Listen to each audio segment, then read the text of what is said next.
Good evening, everyone. How's everybody doing tonight?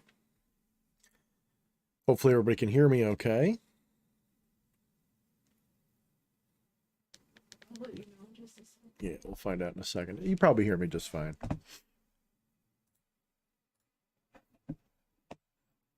There we go. Yeah, you said it was good. I sound good? All right, good. Sorry about the long pause there, guys. So, hello and welcome, everybody. Just going to be a little bit of a laid back stream tonight. We're all back from Turkeycation. Those of you guys who celebrate it that way. My wife and I actually don't really do anything for Thanksgiving. For the last couple of years, we've kind of pared it down to it's basically just a day off because at my wife's job, it's also my part-time job. Um, that week is one of the busiest weeks of the year. It's part of the busiest season. Well, sort of. Uh, Christmas season's ridiculous. We sell so much Christmas trees, wreaths, all kinds of crap. And we usually get the trees in Thanksgiving week. And that's when, for my wife, it starts like a 7 day, you know, a week job till maybe 5 to 7 days before Christmas. So it's about a month of pretty much working straight. And the days are like 12 hours long and all that. So Thanksgiving is the last day anybody has off. So she'll work every day, every day, every day. And then that Thursday she'll take off. So not only is she working every day, but because it's for her family, she sees her family every day for a month. Like, and it's in a boss parent slash, kid relationship. So it's one of those things where it's a lot. Everybody's tired and everybody just kind of wants to go to their own corner until Christmas, basically. So we just, we don't do anything that day. We go home, and the next day we just lounge around. We might go to the store. We might go do something stupid. But what we'll do is instead of turkey and all that crap, we end up basically like doing something inventive. So we will this year. When I say inventive, I mean by inventive, I don't mean like how cool we can get it or like I mean we get inventive on how basic ghetto, like white trash, boring. So like this year we did like Chinese takeout from the little crappy takeout place around the corner. Our Thanksgiving was Chinese, which in a way was sort of special because we're both on keto most of the time. So having that little break is kind of fun.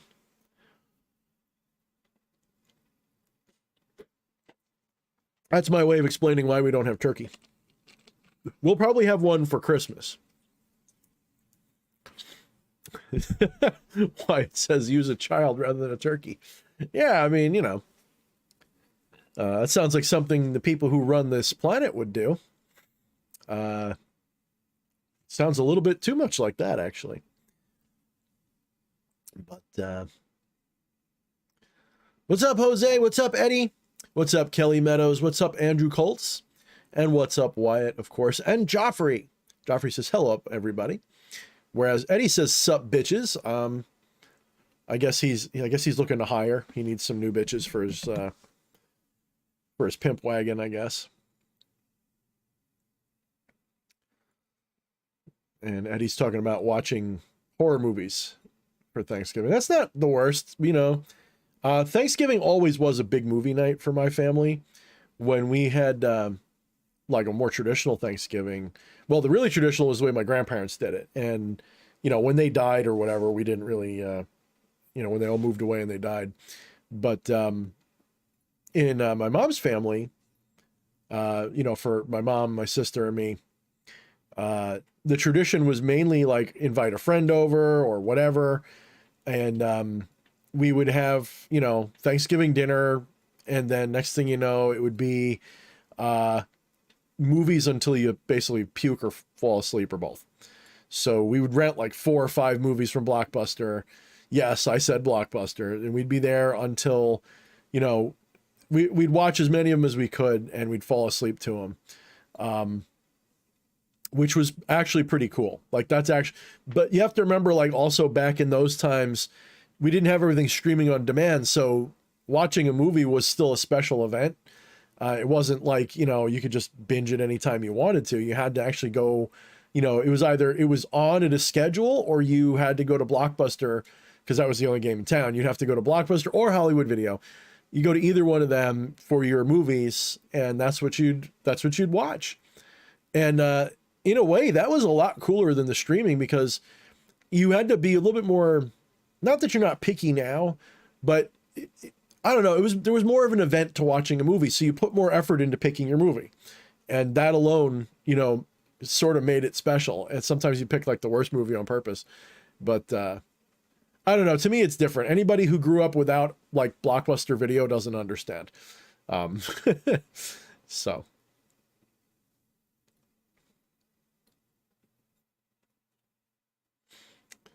Andrew's talking about biting his someone innocent on the ankle. I assume this is some kind of sexual thing. A lot of perverts in my... I'm kidding. I keyed. What's up, Devin? How's it going?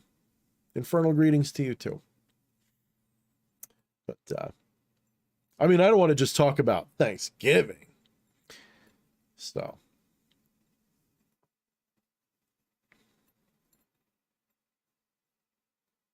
What's up, Odo? Okay, good. That's an interesting question. So I have a couple of thoughts on it. Let me turn this down just a little bit more. Otherwise, I feel like I'm yelling too much. There we go. So I do have a couple of good thoughts on the subject. And I sort of want to adopt a little bit more often of a different tactic than I usually use. I'm going to tell you what I think something is, you know, like what I know something is. But I'm also going to present to you the other options that are also somewhat viable, maybe some less so. So you have the two extremes, right? Extreme one is completely rational skepticism, atheistic, whatever. It's nothing. It's just a trick of the light. You're all imagining shit, or, you know, it's a shared delusion, or whatever the fuck. That's the hardcore materialist, you know, perspective. Then you have the other direction, which is equally as dumb. Okay. I think that the hardcore rational skeptic and the hardcore superstitious, they're both dogmatic. They both exhibit the exact same mental illness, in my opinion. They're both dogmatic. They're both, you know, stubborn, pig-headed, imaginative to a fault, because they have to sometimes jump through really, really, really small little hoops to achieve what they think. You know, both will go to great lengths to never challenge themselves. We'll put it that way. So the hardcore superstitious person is going to basically tell you something, you know, about kind of like usually the most common lore, you know, which is it's a disembodied person, and it's like Casper the Ghost, and they're maybe good or they're bad, or maybe, you know, they'll have like this whole raft of things that go with it, and that they shoot ectoplasm and they drain the air of energy, and that's why it gets cold, and then once they get that energy, they can knock stuff over. Now, could either one be true? Of course. You know, you know, in the multiverse, I believe both are true. It's just which one do you experience? That's the question. Now, I have noted my entire life a couple of interesting things with regard to the paranormal. Number one, miracles are real. This is all going to tie back into your poltergeist question. Trust me. There's no question that miracles are real. Miracles, if I remember correctly, the etymology of the word means to reveal, something like that. I can, you know, let me look it up real quick. Let me see. Means to, that's an important thing, by the way. Miracles are absolutely real. Let's see.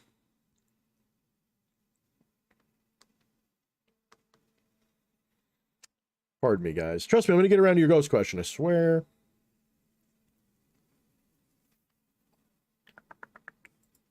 Oh, okay. No, it's an object of wonder. Object of wonder, to wonder, and wonderful. That's going to Latin. So object of wonder. So it's always mysterious, okay? But miracles are absolutely real. And generally they are synchronistic. They happen as coincidences, but they are coincidences that carry meaning. Okay?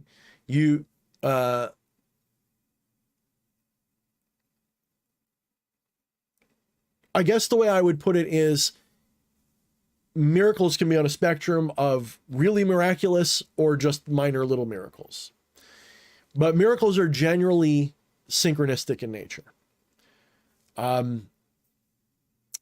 However, on occasion, I have experienced things. So the synchronistic things are usually rational, is what I'm getting at. But on occasion, I've experienced miracles. When I say miracles, I mean the paranormal. I've experienced miracles for which I have absolutely no rational explanation for. From poltergeist activity in my house, stuff literally flying around, flying out of cabinets, stuff like that, to seeing things when I was younger, to sort of like missing time, but not like we warped, like we covered a huge distance in minutes. Other times we lost time. Seeing things for which there is literally no rational explanation. Glowing tombstones, literally glowing like a weird reddish pink in the middle of the night, just glowing. And then when we got closer, it stopped. Weird stuff. Reaching into a fire, pulling out a handful of burning hot coals. My wife's going to laugh in a second because we talked about this tonight. Pulling out a handful of burning hot coals while in a spiritual state, we'll put it that way, and not burning my hand at all. Things I can't explain. Now, does that mean that literal paranormal poltergeist stuff is real? Or does that mean, like, what does it mean? Does that mean I'm superstitious now? I consider myself a type of skeptic, by the way. That doesn't mean that I don't believe in things. It simply means that I apply a skeptical approach to any exceptional situation, to literally everything. You tell me that it's going to snow tomorrow, I'm going to look on my phone and check. You tell me that, this is why when it comes to politics, I'm skeptical of pretty much everybody, even the ones that I like. I don't understand why people aren't more skeptical of society. But anyway. But I'm not a dogmatically closed-minded skeptic. I sometimes flirt with it, just like I sometimes flirt with superstition. But I am focused on trying to be not caught up in my desire to believe or disbelieve. And I do my best to have no other dogma other than the truth. That means that which I know and can prove, at least, satisfactory to me, will I sit with as a belief or whatever. I don't like the word belief. You can't say, Thorne, do you believe in God? Belief is not a thing. Belief is I know that in a simplistic speaking, it's a real thing, like, oh, I believe tomorrow it's going to rain, but it's not, whatever. But belief, when it comes to certain things,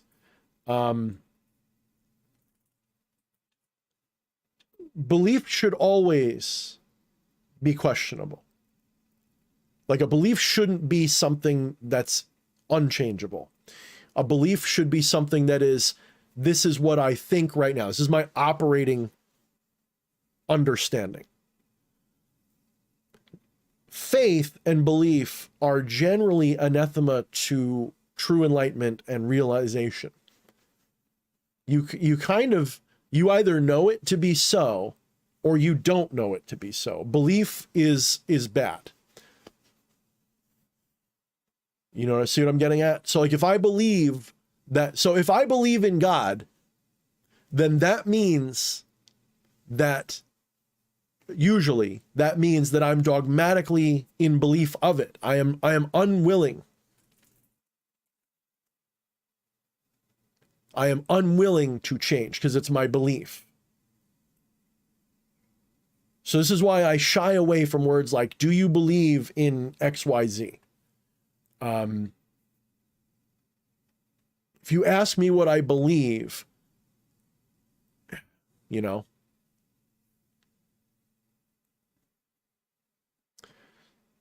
what am I going to say?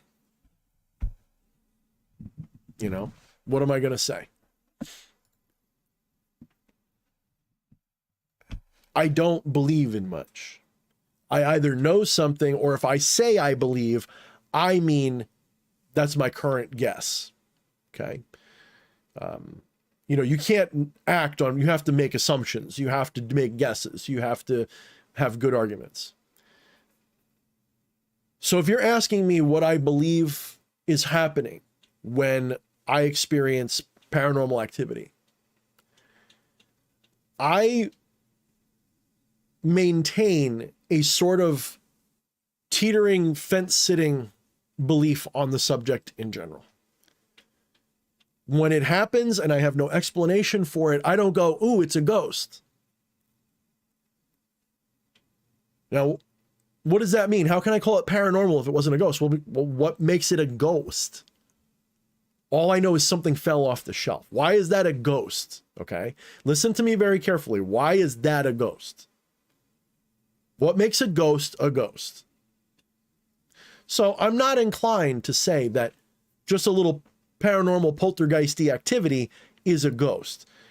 We don't know what's making the thing fall over or whatever. Now, if you see an apparition, okay, you see a disembodied spirit or something, and especially if you see it objectively with your actual eyes, not just in your mind's eye, and other people see it too, that's you. That's what you think it is. Maybe it is, maybe it isn't.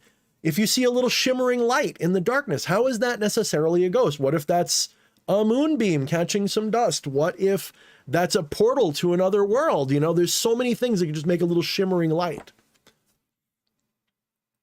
You don't know. See, this is where I get sort of twisted up towards the superstitious, because a superstitious person sees like a little grain of dust floating in a lens in the spotlight from a camera, and will be like, oh my God, it's a spirit, because that wouldn't ever happen in an old dusty building. You'd never get dust illuminated by the light coming off of the camera out of focus, so it looks like a floating orb. That could never happen in an old dusty house. Then you'll get people who will say, well, the reason that's a valid sign of a ghost, it's not that the orb is a ghost, it's that the ghost blew the dust into the frame at this. Okay. As someone who has experienced strange things like that in incense smoke and other types of things, I'm going to say sometimes maybe yes, that's possible. Maybe. It would be one of those things I have no explanation for. If you say, give me a sign that you're here, and a little piece of dust floats onto frame and then spells out the name or something, you know, yeah, okay, that's obvious. Maybe it's maybe not that good. Maybe it just floats onto the screen and circles a word, and that word means, you know, fine. That's you know, how the ghost knew to do that, I don't know, but you could, you know, you could go with that. So you need to have some sort of a real a real sign to think it's specifically like a ghost. And it doesn't necessarily have to spell it out for you. It can be just like a sort of symbolic omen. There's a lot of ways it can happen. But I hope you see where I'm going here. The superstitious person and the hardcore rational skeptic, they're both dogmatic. They're both a little kooky in the head. They both believe things, but they don't actually know. And this causes, it's a form of delusional mind. A dogmatic person's deluded. Always. Even if their dogmatic thing is true, that doesn't necessarily mean that they are being rational. So you want to avoid a dogmatic approach to anything spiritual, with the exception of things that you know. I don't mean believe. I saw someone, I think it was Joffrey, somebody said it earlier, you know, that superior to belief is to know. There are things you can know, but when I say there are things you can know, I don't mean there's things that you know, like, you know, for example, you can quote something from a movie. Like that's an intellectual memory, that's data. When I say no, I'm not talking about data, I'm talking about present experience of. So if you've seen a sunset, you know what a sunset is because you've experienced a sunset. And to actively know a sunset is to be observing a sunset in the moment. So even knowledge can have hierarchies of value. To remember a sunset, while that is true knowledge of a sunset, that is not knowledge of the sunset that is. It's a knowledge of the sunset that exists in the memory. So the superior form of knowledge is a present knowledge. You can have present knowledge of spooky stuff like that. You can just know that the reason XYZ happened was because that was a spiritual moment, right? Like, I know that I was doing a ritual with a spirit, and then I asked for a sign, and then something happened that fit my request. I know, not just because of the order of events, but because I will have a sensuality to it. Like, I will feel it. I will know that whatever just happened was real.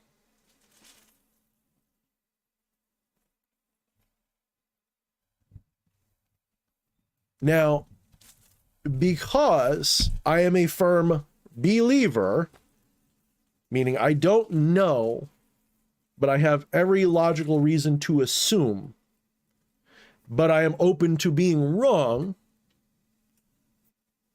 because I am a believer in multiverse or many worlds theory, and there's a bunch of different ways that can happen. This also means that somewhere in that multiverse, the hardcore skeptic and the hardcore superstitious person are both right. And here's where it gets interesting. This is my personal view on this now. This what I'm telling you next is my current operating assumption. Some of it is based on something I know for a fact, and that is knowable. I know that moment by moment is not a development of reality, but a development of consciousness. Consciousness is what is the thing that is not changing, but witnessing this illusory change. So moment by moment, consciousness is shifting through the divine self, revealing itself moment by moment in a way that manifests as this. Now, because that divine self is infinite, and when I say infinite, I really mean boundless. Size notwithstanding, it's sizeless, it's timeless, it's less, it's all the lesses. This is why it's non-dual. It's not two, meaning you can only get there through negation. Okay, you can only use neti or apophatism to get there. When you negate all this nonsense that's not true and you get to that reality that is true. When you come back from that essence that is true, and you come back to this, you can sort of witness it coming back, re-emerging, rebuilding. It feels a little bit like you're falling back into yourself, or you're growing back into yourself. There is definitely a feeling of like being injected, but it's also a feeling of zooming in. So it's almost like you're like coming up and in and then zooming into it. And when you come back into this, you realize that this is just a minuscule little illusory fraction of that infinity of nothing. When I say nothing, I don't mean like literal nothing. I mean no thing. It's literally like a little, it's a little drop and a drop and a drop and a drop. You know what I mean? It's like a Planck length in an infinite multiverse. So when you come back to this, you realize that this is not happening. This is appearing. Reality is appearing to you. It's not happening to you. It's appearing to you. That's a big step. What does this have to do with ghosts and I'm getting there. So because this thing that you are witnessing is boundless and eternal and all of those really unfathomable concepts, that means that what it can manifest in appearance is also boundless and infinite and just endless potential for anything. In our little materialistic world, almost like the mirror image of the higher truth. So if the higher truth is an infinite, boundless, eternal being that is hyperdimensionally everything, it's everything that you can, it's beyond any word, you cannot describe it, it doesn't fit in any box, etc. The reflection of that in the material sense is an infinite multiverse of reality. That's what it manifests as. So there would be an infinite multiverse of potential. Even if, I'm going to get to the ghosty thing again to segue. Even if there isn't multiple dimensions of the multiverse, that is to say, adjacent timelines, which I'm pretty sure there is. Even if there isn't that, the universe as we know it is likely infinite or nearly there. What's near infinite? Infinite or effectively infinite as far as we can tell how big the universe probably is. If the universe is that big, there's an uncountable number of exact copies of you out there in the universe, thinking the exact same thoughts, doing everything you're doing right now. And there's some that are a little different. So what I'm getting at, if there is a multiverse, and it's more likely that there is than isn't if we're talking from a logical position, believe it or not. At least a type 1 multiverse. You can look that up, a type 1 multiverse, Max Tegmark. In the event of a multiverse, this means that weird shit's going to be out there. Now, if the nature of the multiverse is that what we think of as laws of nature are variable, then that means somewhere it's possible for the weirdest shit to be happening, things that break the laws of physics as we understand it. You could have things levitate, you can have dragons, you can have literally anything you can imagine. Somewhere out there in the multiverse, literally anything you can imagine could exist.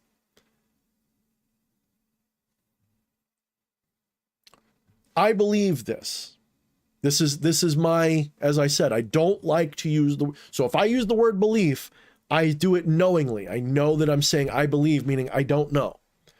But it means that I do believe that something that is like that exists. So what does this mean? You're going to, when it comes to seeing the paranormal, I'm just going to put this as a thought for you to think about. What if, when you experience something that is really inexplainable, like something weird falling off a shelf, something floating, something that is unexplainable, short of it being supernatural, miraculous, etc. When something like that happens, what if you are actually visiting another dimension or another universe in the multiverse? Not your body. You got to get this idea that it's your body that's moving. Realize that the focal point, the localization of consciousness in this body moves. And it can go to any other body. It can go to a body in another dimension, another part of the multiverse, if you will. Consciousness could shift from this guy in this really rational reality where weird shit doesn't happen to one where weird shit can happen. The weird shit happens, and then I come back here. Consciousness, comes back to this D.H. Thorne. And this D.H. Thorne, when he investigates the event, there'll be a rational explanation for it. Because in this reality, the event happened in a more rational way. It could be that the hardcore skeptic only sees the hardcore skeptic reality, while the other person saw a paranormal reality. And yet they're having a conversation with each other in yet a different setting. And maybe it's the rational skeptic's universe, or maybe it's the paranormal guy's universe. But either way, they may have crisscrossed and got their circuits crossed. Be remembering something that happened in another reality. That's just a possibility. But I have one other thing to add, and that is this. We human beings make a really big mistake when it comes to science, in my opinion. The big mistake that we make is that we impose laws on the universe. What do I mean by that?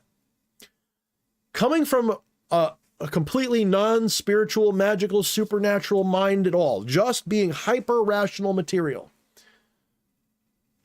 When we look at the universe and we say, for example, that, gravity as a force of nature, it's not, gravity is whatever this is, I know as a law that if I let this go, it's going to fall. Okay, it fell. So we say that's a natural law, that dropped objects fall. Well, relativity has some interesting things to say about falling objects. Just to put it simply, according to Einstein, things don't fall down. They actually rise up because it's space that's moving, being pulled. The angles are changed and warped towards, you're actually going up. Anyway, you can look it up. I'm not kidding. But anyway, this idea, this law that this thing falls, we call that a law. The problem with calling it a law is that this implies that the universe is under the authority of a law, meaning the universe can't behave differently than what these laws allow. This means the laws are the reality and the universe is not. This means the laws are God. And then you have to ask, well, who put the laws there? Who decided that, the value of the strong force is this in relationship to that? Who decided that? You have to answer like a weird question, because laws, as we know, there's something about laws that we know is mental. deep down inside, we know laws are a mental construct. The universe is not governed by laws. The universe exhibits patterns. That is not a law. It's just a pattern. And it happens coincidentally. How can I say this? Well, let's see, unlike the Pythagoreans, I'm not afraid of infinity. This sort of starts with them, sort of our problem. Nothing, because Pythagorean shit is cool. Don't get me wrong. But the Pythagoreans hated the idea. They considered it evil. The idea, and this continued throughout, and we still sit in that same space. Our own current philosophy of science does not like the concept of infinity. It considers it irrational. And irrational is evil. So the idea that the universe could be infinite in any capacity really bothers even ancient metaphysicians. Not all of them, but the ones that evolved into current understanding. The idea that the universe or anything in it could be infinite is taboo to many people in the field of science. So what does infinity have to do with what I'm saying? Take a number line from 0 to infinity. If you take that whole number line, there's a logic to it, 1 followed by 2 and so on. But if you take only a segment, a small selection of infinity, and you move that selection out into, whatever, into that infinite timeline, you can get a sequence of any number you want. It may not even look in sequence. So you can find any value, so within any infinite form is a finite form of any potential form. Okay? You can have in a string of infinite numbers, you can have a sequence of numbers that's perfect, that is either like perfectly sequential, perfectly going down, perfectly going up, or perfectly equal. Or you can have 2, 1, 2, 1, 2, 1, 2. In an infinite string of numbers, every sequence of numbers exists.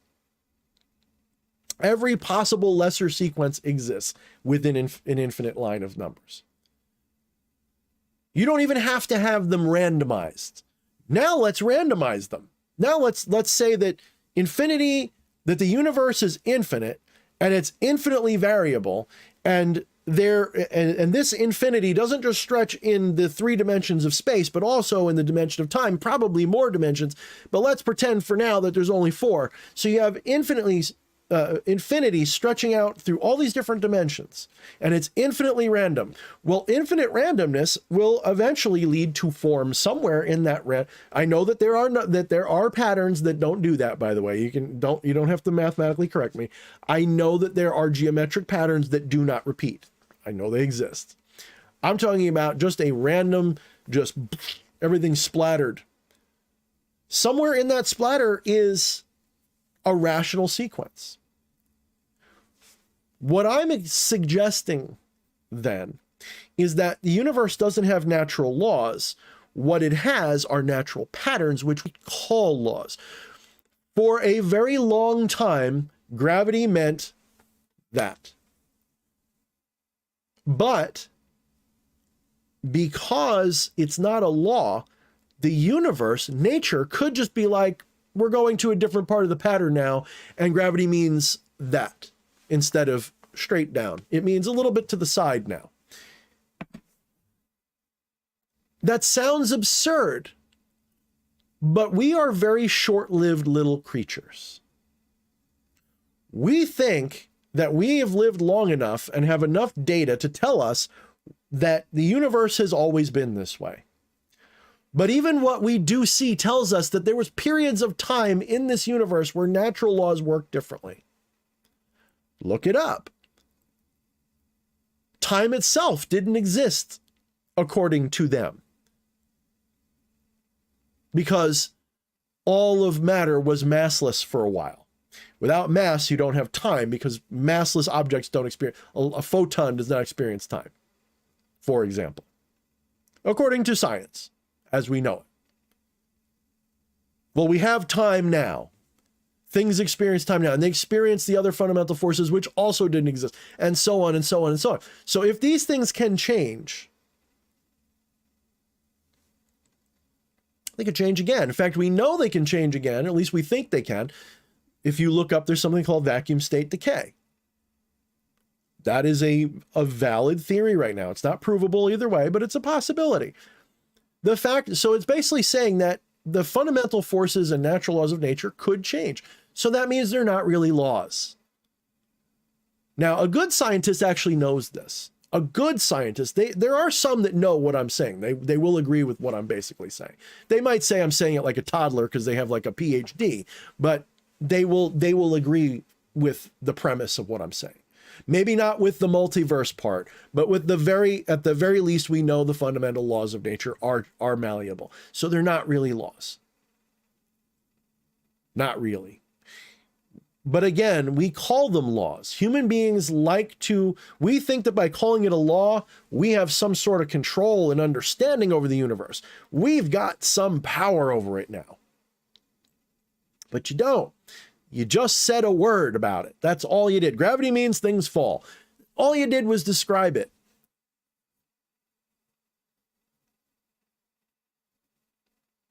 But it could change. It's not likely to change, but it could change. So, what does this have to do with ghosties? It is possible that those changes can happen locally for whatever reason. There may not be a reason. There's so many possibilities here as to what could be making it plausible for it to be real. In fact, there are more rational possibilities for how it could be than you might really realize. There's a lot of reasons why it could be completely real from the materialistic sense that, yeah, something supernatural did happen. Now, rational skeptics will say, well, we know that magic doesn't exist. The supernatural doesn't exist because anytime we investigate, it always makes sense on some level. Even if we can't explain how it exactly happened, we know it didn't. And this is where they get kind of stupid because this is a little dogmatic here. We know it didn't because we've investigated it before. And so this time they have all these different ways of reasoning it.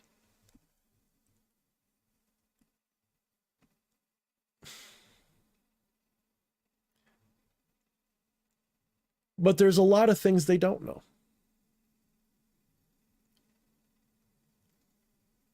So, I'm going to end on this when it comes to that question. Anytime you experience something paranormal, supernatural, miraculous, synchronistic, whatever you want to use the word for, whenever you experience something like that, do not take it at face value, but don't overlook its face value. In the heat of the moment, operate at the face value level as best you can. If I'm in a ritual and I ask for a sign and there's a knock on the door, I am going to jump. I am going to believe that knock on the door was a spooky, spooky spook. If I find out later that the knock on the door was because the dog was walking through my house, bumped something, and it fell over and knocked on my door, that doesn't mean that that spooky happening didn't happen and wasn't spooky and wasn't significant. It may have been, if I said, "Spirit, give me a sign," by knocking thrice upon the door and I hear a thump, thump, thump. Does it matter how or why it happened?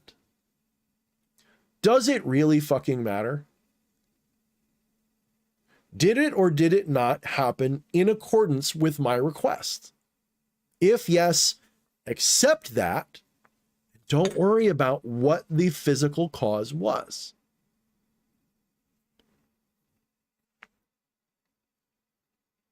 Does that mean, though, that you should bet the farm on it? What if I said, Spirit, give me a sign that I should take all my clothes off, run down the street naked, and jump in front of a bus? Give me a sign if that's what I'm supposed to do right now. I want you to knock 3 times on the door. If that happens, should I run down the street naked and jump in front of a bus? So you need to keep a little bit of skepticism there, guys. Even when it's happening, you should still maintain a little bit of, you know, that might have just been the dog. I'm not going to bet the farm on the dog. Okay? This is called discernment. You need to have discernment. So what I'm getting at after an hour of conversation is you need to have discernment. And I know that sounds like a non-answer. Discernment means a certain amount of skepticism and a certain amount of openness and willingness to believe in a non-dogmatic way. Discernment requires the ability to weigh it all and then be able to just accept the event as it is. Because sometimes shit happens you can't explain. And sometimes it was just the dog bumping something into the door. And sometimes it doesn't matter. So if you're with your friends and an apparition occurs and a paranormal experience happens and something gets knocked over or whatever, in the moment, let that mystery hit you full on. Just accept that happened. There was a spirit, something happened that was paranormal. Don't just be like, oh, it was just the wind. Don't just shut it down. And likewise, don't be like, oh, it was a ghost. Literally just revel in the mystery of it. Like, just that mystery part is it. That is it. That's the most important thing about that moment. It's not about, ooh, there's such a thing as ghosts, or ooh, there's no such thing as ghosts. It should be, what the fuck? That what the fuck is, that's a mystical state. People don't realize that just as much as realization and enlightenment is a mystical state, so is what the fuck. Mystical what the fuckism, if you will. That is a mystical state of consciousness. That, not just confusion. I mean, like, it's a mystery. It's a wonder. That's what a miracle is. So that wonder, that mystery, that miraculous moment, that is the miracle is not the event. It's the mystery of it. That's the miracle. So you've got to just completely immerse yourself in that. And then once the moment has passed and you have 20/20 hindsight and you can really forensically go through it, by all means, debunk what just happened and rationalize it. That's fine. But have discernment and really, really be in the moment with the mystical moment. Fully be present for that. And then it won't matter if it was the cat knocking something off a shelf or a ghost. In that moment, you reveled in that mysterious feeling. And that is even more important. All right, I've rambled for a while on that. But in plain English, can it happen? Of course it can. Does that mean it's a spook? Depends.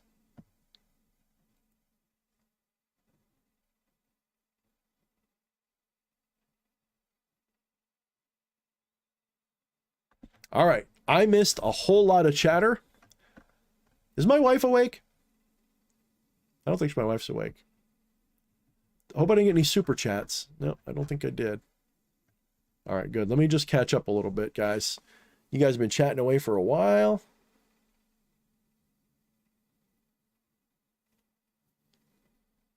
Okay, Eddie had said earlier, 99% of my experiences have been rationally explicable.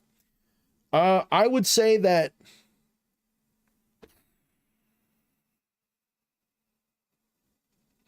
even when they are rationally explicable, it doesn't mean that that's where I leave it.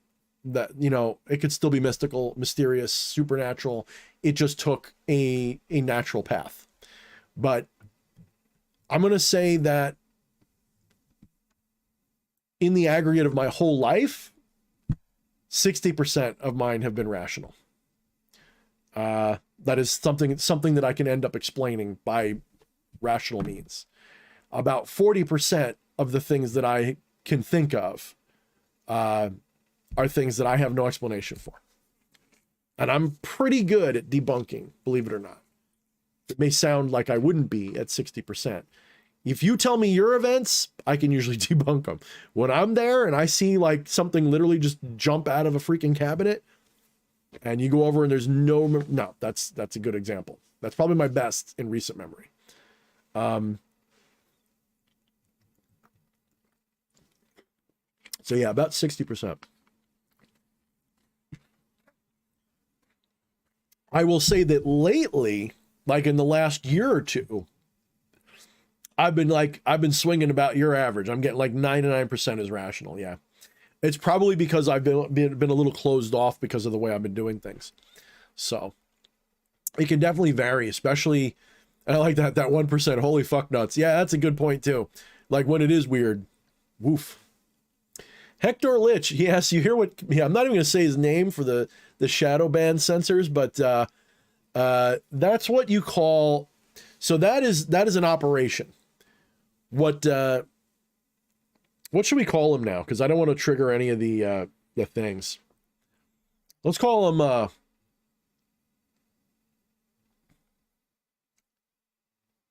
Kenny. Yeah, we'll call him Kenny. I don't know why, but we'll call him Kenny.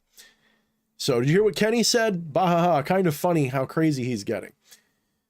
So Kenny went on this big rant on the Jones show today and was talking about how great the guys from WWII were on the bad guys side, and a whole bunch of stuff that's going to trigger the censors if I repeat it. Whole bunch of questionable shit, most of it bad, and even the parts that I think were superficially reasonable, like when you say that, you know, he says he loves everybody, he doesn't care if they were evil or not, everybody's got something about them that's lovable, he loves humanity, he's about love, not hate, blah, blah, blah, blah. Okay, that's fair. But then he goes all into, you know, even if he meant it in a way that was reasonable, it's just not said. It's just not said that way because the audience ain't going to get it. So yeah, that was an operation. When I say that was an operation, none of that was organic, in my opinion. I don't think that whole thing, same thing that happened when he shows up at the Orange Man's house and has dinner with him with, you know, open racists and shit like that. That's all a setup, man. People have to get through their heads that like what Eddie just said about his experiences are 99% rationally explainable.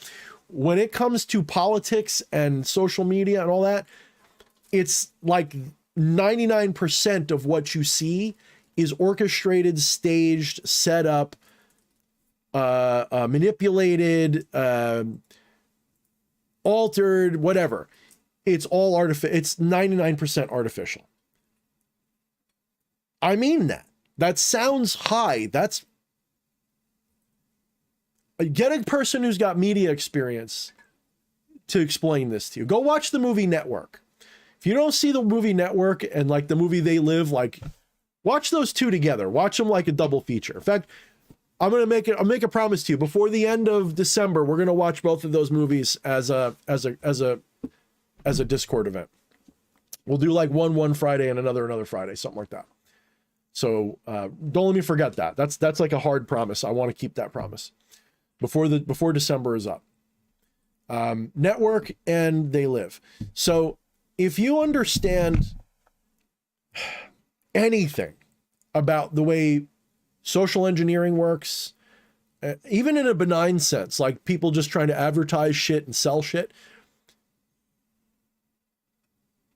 over the last 4 or 5 generations, these people have really learned to master this kind of propagandistic arrangement of how reality plays out. I'm not saying that there's nothing organic going on. I'm saying that what you see is 99% of the time staged or manipulated in such a way to present a dishonest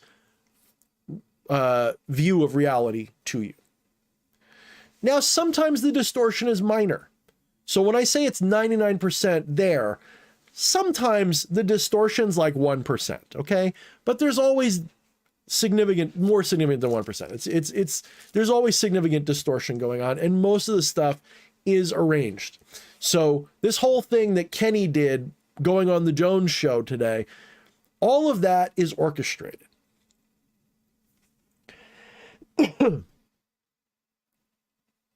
He's not saying anything crazier than what the crazier people say. You know what I'm saying? It's just that it's Kenny. That's all. And somehow, because he is some kind of a big, important person in media, and everybody wants to know what he's wearing and doing and blah, blah, blah, blah, blah, somehow when he says it, it weighs 1,000 times more. So you can have the whole world filled with this stuff, but when he says it, that paints everybody that way. So what happens is a person like this is there to distract you. This person is becoming a spectacle so that the arguments, the conversation of the nation, the media, everybody can focus on that and not talk about way more important or pressing or obvious things or things that harm them. So what's coming out, if not already? You've got, let's see, let me give him a name. Let's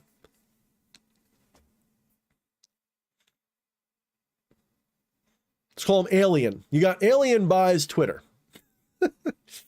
Alien buys Twitter and promises to release all of the internal documents that are going to show how big tech influenced or interfered with, I think that was Alien's own language, elections and stuff like that. So he's got like this big info dump he's planning soon and a bunch of other stuff. And there's a lot of other stuff going on. I'm just giving you one example. There's a lot of other stuff going on that they don't want you knowing about or paying attention to or caring about. So what do? They hold up this big shiny spectacle of this person who is, even if, and I'm not saying I do, even if I agreed with what he was saying, and I'm not saying I do, he's not expressing it as a sane person would express it. He's making a spectacle, or as some of my family would have said, he's making a testicle of himself. The way he's prosecuting this, the way he's doing this. Is he doing it for attention? Is it doing it because he's insane? Why did Will Smith smack Chris Rock? Was he really mad? Maybe he was having a moment. Or maybe that was something orchestrated. Why was it orchestrated? Well, it sure dominates headlines for a while. There's a lot of shit going on they don't want you to pay attention to. Now, this has a double bonus. Not only can he say dumb shit and piss a lot of people off, not only does it distract everybody for a week or two, but it also allows the establishment to smear their current rival. That includes the orange man. That includes anyone who might agree with him here or there or all the way. In other words, anyone that they don't like can now be tarred with this brush of bigotry. Everybody can be smeared by that brush that doesn't immediately attack him and condemn everybody who ever associated with him ever. This is how vile propagandistic peer pressure shit works. This is why we live in a culture where when someone like E.A. Quetting gets in trouble, everybody associated with him has to suddenly watch the fuck out because we might get tarred with the same brush. So, for example, when EA got into trouble, all those drummed up bullshit charges of now maybe he is. I don't think so. I never experienced that out of him. In my entire time knowing him, he never once gave me the impression, okay, not even in humorous form, not even as a joke, that he had any significant or real bigotry that was in any way like a real problem. I think everybody's got like, little things. Everybody looks at something and goes like, I'm not a big fan of like French food or something. I'm a bigot towards French food. I'm a bigot towards smelly Frenchmen, even though like my best friend's like a French guy, right? Everybody's got biases. Everybody's got little ignorances. Everybody's got little unintentional bigotries, right? But I've never seen him do anything that was like what they said at all. And if he was that way when he was 18, okay, like he's what, 37, 38, 39? It's a long ass time ago. None of us are like our 18-year-old self. Even if you're like 25, your 18-year-old self's like a million miles away at that point. So he was an angsty teenager going through bullshit, and he wrote some shit that was questionable, and that followed him to this situation, and they wrongfully deplatformed EA. And guess what? Everybody now had to have some sort of either an excuse or a wall or I stand with EA. Everybody had to now have some kind of position, and people who didn't like EA attacked him and everybody around him using like guilt by association shit. So now this is what they do. And if you look, these kinds of tactics are really common in third world dictatorships, tyrannical authoritarian regimes like the CCP, North Korea, pretty much all of them. And you'll note that it appeals to the more childishly minded people. People who are really tribalistic or immature or whatever fall for that stuff easily. People who are a little bit more rational, people who are a little bit more skeptical about things, don't fall for that so easily. We're able to even associate with people that we don't necessarily think are right about everything, or that do things we think are questionable without loathing those people. Do I agree, for example, with everything EA says, does, or believes? No. Do I think that he's a saint? No. Do I think that he does things that I think are ignoble from time to time? Yes. Do I do things that I think are ignoble from time to time? Yes. Am I a saint? No. I don't see like better or worse. I look at someone like EA and I'm like, well, as far as I know, he's never killed anybody. And if he did, I would imagine it was probably deserved. No, I'm kidding. He's never done anything that I know anything like that. Does that mean that EA is perfect? No. And so this is like a thing that like people today are, I don't know when it started or if it's always been this way, and I only noticed it like in the last 5 or 10 years. People are getting like, they need to, like everyone has to pass a purity test. And if you're not pure, if you don't perfectly align with every ideal of the person in question's asking, if you don't agree with them, you're screwed up. So it's like, it's like the thing that like happened when EA was like 18, when he wrote that thing that was questionable. That one thing ruins him forever. To some people, like he doesn't pass the purity test. I don't pass the purity test because I'm this way, but I like Trump. Oh, Thorne doesn't pass the purity test. I have to hate Thorne now. Or Thorne is not a Satanist. He's a non-dual Luciferian, Zen, this, that, and 6 other things. Well, I don't like that because I'm a Satanist. People have a very, people do these purity test things, and that's a big problem too. All right, let me read some more stuff here. I don't want to talk anymore about that stuff. We're done now. Let's see. Gar's here. What's up, Gar?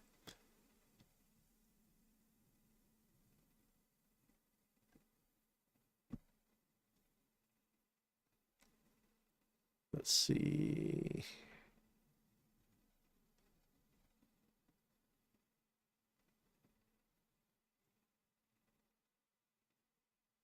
Don't mind me, guys. I'm just reading here. You guys are putting some interesting comments up.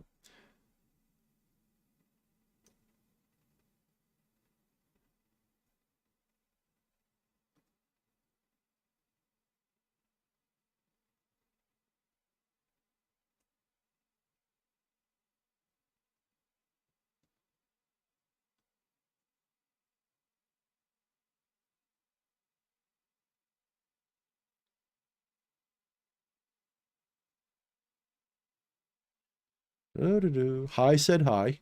What's up, hi? Kelly's here. What's up, Kelly? Something about fireworks?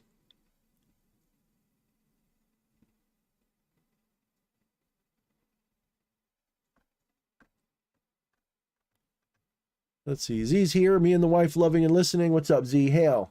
Anti-Ghost says darker emotions in an authentic way, a controlled way. I think I missed the... Oh, okay.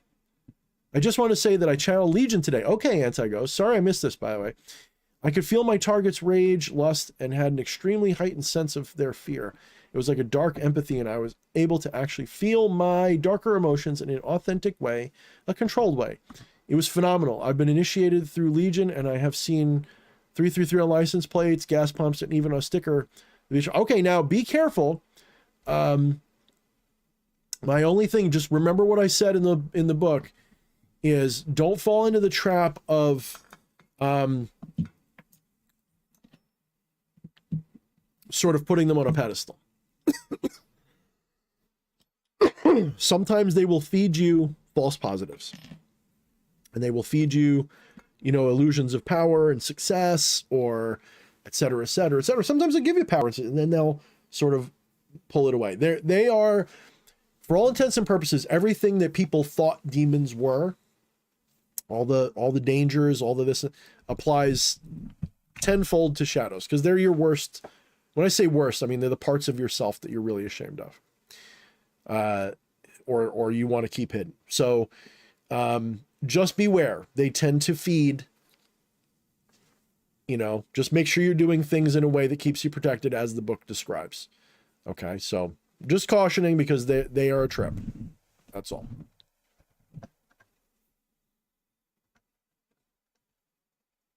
All right, I'm going to have to start skipping to the end here, because I'm missing a lot.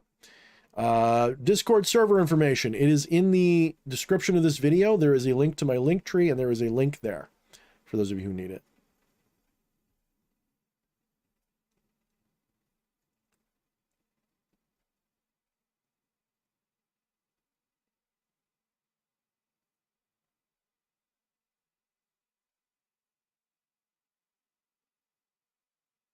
Odo asks, is there a way we can Ghostbuster them and suck them into a box?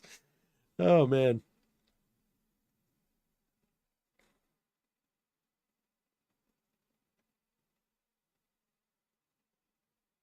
All right, I'm getting near the end here.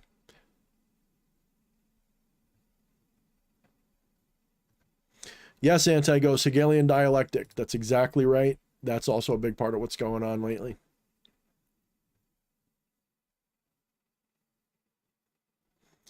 Can you use the shadow current to remove parasites from people's auras? The only thing you would really be able to do with that is to really hone in on what it is or where it's leaching, et cetera, depending upon the type of parasite. I mean, you have to realize shadows, if we're coming at this from a superstitious perspective, which this kind of is, if we're coming at it from that perspective, those parasites could either be the source of some of those shadows, because they are the parasites are feeding off of you, and so you're reacting to them, and that's like a shadow. But they could also be caused by them. What we call a parasite, that's just a way of looking at it. You could call, for example, a bad memory a kind of parasite. You could call the internet, social media, a kind of parasite. And they're spiritual parasites, make no mistake. Social media is a spiritual parasite. Probably the most powerful psychic vampire that's ever existed is social media. And it's not even a living thing that we know of. Maybe it is, but I don't think so. Could be conscious, I guess, if that AI is real.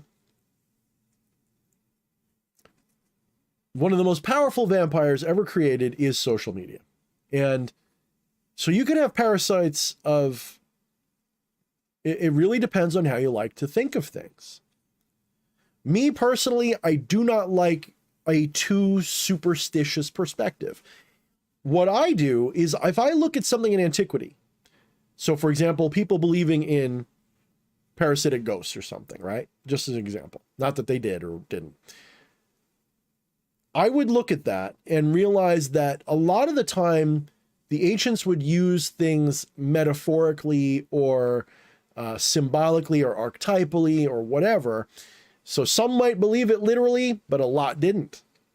When we look back in antiquity at what people believed, we see it through a lens of a modern mind. And a lot of the time that gives us a really inappropriate sense of our own like superiority of intellect. So we look at like the ancient Greeks, people who invented like everything in the ancient Persians and stuff. We look at these people from sometimes 6,000 years ago. We look at these people as primitive, even though these other cultures invented everything that we use, even today. And we look at them and we say, so the Greeks believed in the gods. And number one, we make the mistake of thinking that in a literal sense, that all the Greeks believed literally in the gods as literal living things that were literally like people. You know what I'm saying? How many more literallys can I give you? And then, so we look at that and say, that's how they all were. It was just the same way that Christians believe in Jesus and blah, blah, blah, blah, blah. And it was totally irrational and everything else. And then someone else will say, well, those things were just myths that they used to explain things. For example, the myth of Persephone and her trip to the underworld and coming, spending some time with her mother back on Earth and other times in the underworld. And thus we have the winter period and the seasons. Okay. However, there's another layer still. That story then becomes the Eleusinian Mysteries. The Eleusinian Mysteries teach you, this is just my presumption based on what I've read, you go down there, they put you through, you go to the Temple of Eleusis, whatever they called it. You go to, I forget what the island's called. You go where the Temple of Eleusis is. They would put you through the ritual, and the ritual was to reenact Persephone being kidnapped by Hades, going to the underworld, etc., and and coming back, as well as some other key parts of the story, which I forget. And while you're being subjected to this ritual, you are tripping balls on what is almost certainly a psychedelic wine made of barley and probably a little bit of psychedelic spores in there from some fungus.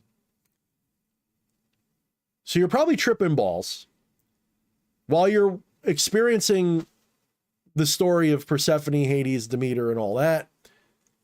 And the obvious mythology to the people of the time, especially if they were prepared and initiated, the obvious symbolism of that is death and rebirth, going to the underworld and coming back, ego death. You were supposed to have an epiphany in that experience. So mythology was taken by some as literal, some as an explanation for the natural world, and for even more, there's another layer, which is archetypal, symbolic, and actually both psychologically and spiritually takes you somewhere in realization land, in psychedelic land, in all of these, whatever your format is. It would help you to realize something. So if I'm applying this to your shadow current question about parasites, someone from antiquity might look at someone going through, for example, the grief of, losing a loved one or something. Maybe they're going through anxiety or something, agoraphobia or something. And they will attribute it to something supernatural, right? Something mythological that exists in mythology, and say this supernatural entity is bothering this person, and so on. And the modern person will look at that and go, how primitive. They believed in spooks and spirits and stuff. But remember those 3 layers. You had the literal belief in that it was spooks and spirits, and you had to do a drum session and make them go away. Then there was another layer, which was, it was an explanation for natural things that was mythologized. Then you have that 3rd layer, which is a deeper metaphysical, mystical understanding that goes another layer down. Those people might have recognized, okay, this person's going through this, so what does the myths tell us? How do we deal with someone with anxiety, right? How do we help this person? Or can we help this person? Are they helpable? And so there's another layer. Now, does this mean that the spirits aren't real? Does this mean parasites aren't real? As this question of are they real is the wrong question, because you're not real. When you understand what's going on, you realize you're not even real. You're a character too.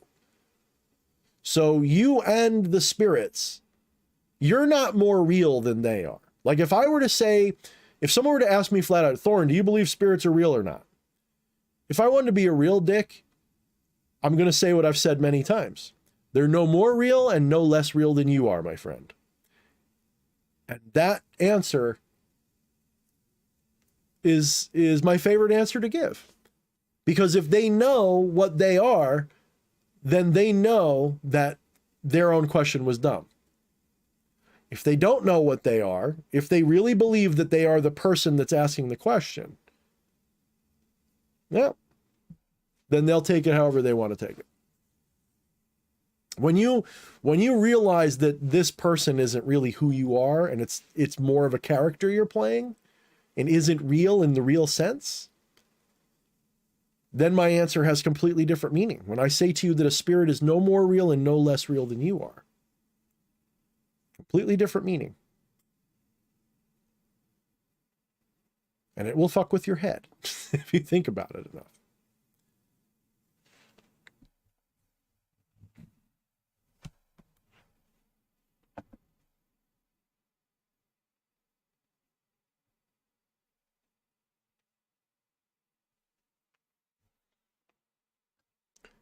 Okay, let's see.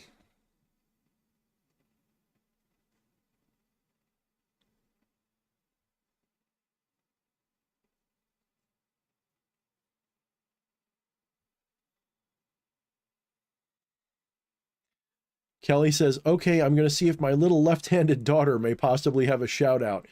London peas. Okay, hi, London.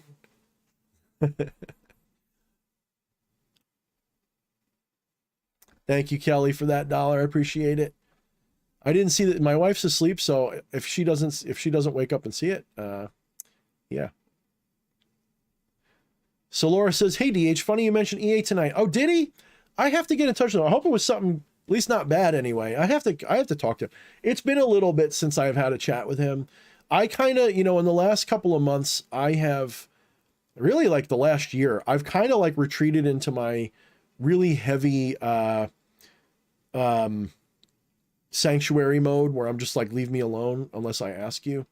I'm not being as easy to reach on social media. I'm just been very, very fuck everybody. And I know that he, for whatever reason, like we sort of lost touch for a little bit. So I hope he's doing good, etc. But that was hopefully he said something nice, but if he didn't, that's fine. I'll probably just call him like, what the fuck, man? But, yeah, it's been a little while. I should have him on. I haven't had him on in a while. I should just talk to him anyway. I really should. I'm really bad about that. Ask anybody. Like I go through phases where I just don't talk to people, even people I love. I'll be like, I'll be like, hey, honey, I haven't talked to that person in a while. I really like them. I miss them. Oh, well, maybe I'll call them next month. What's up, Doc Stiebel?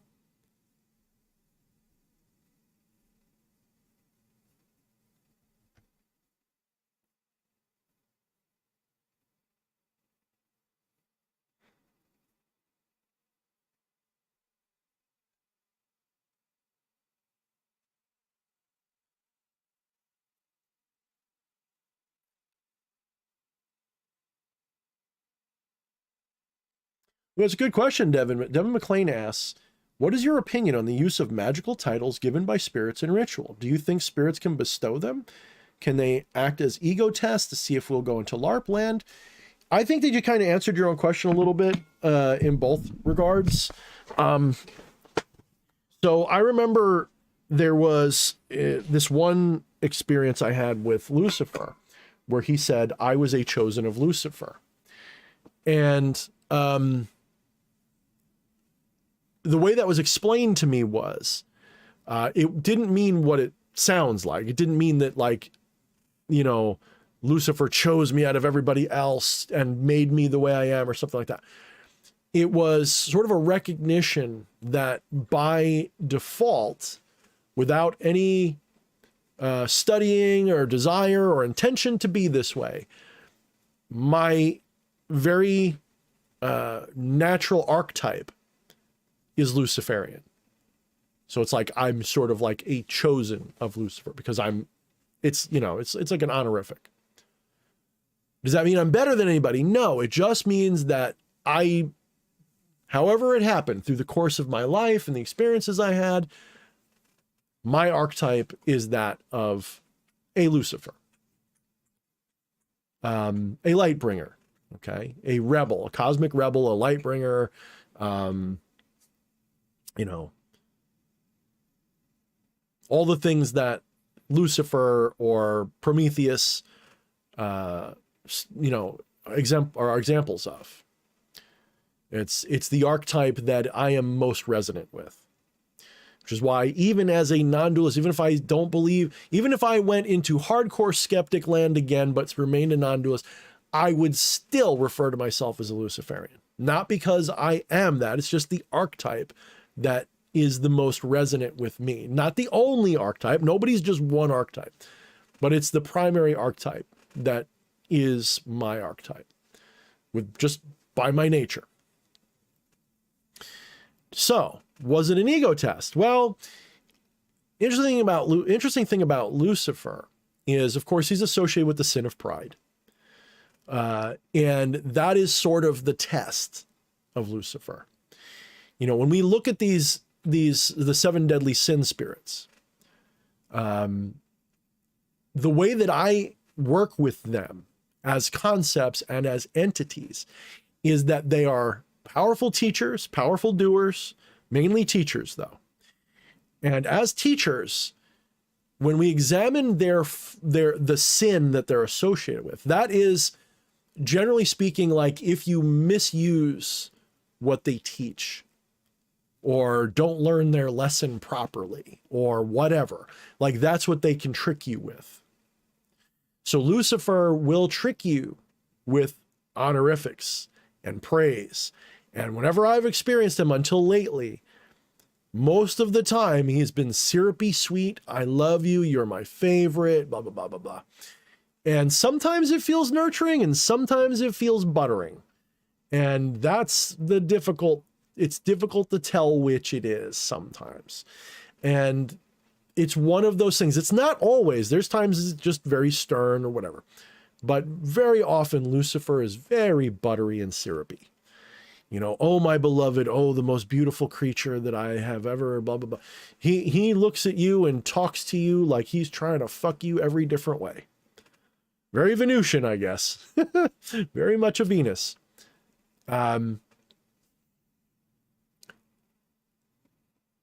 And so if you sort of fall for this stuff, that's sort of the test. The reward, though, is Lucifer is that Promethean, Promethean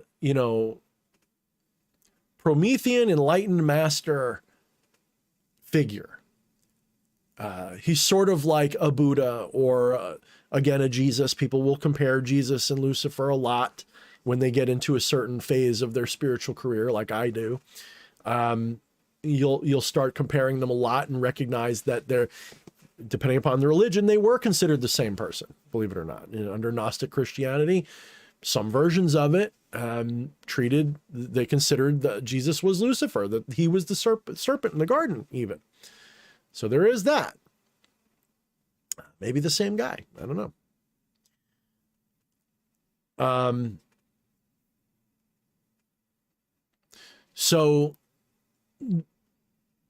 when a spirit gives you a title, it could be an ego test. You know, it could be an ego trap. It very well could be a bind, an intentional attempt to test. Absolutely. But sometimes it's legitimate. Sometimes it's legitimate. Sometimes it's a thing to help you understand. So that chosen of Lucifer thing, I had two ways I could take that.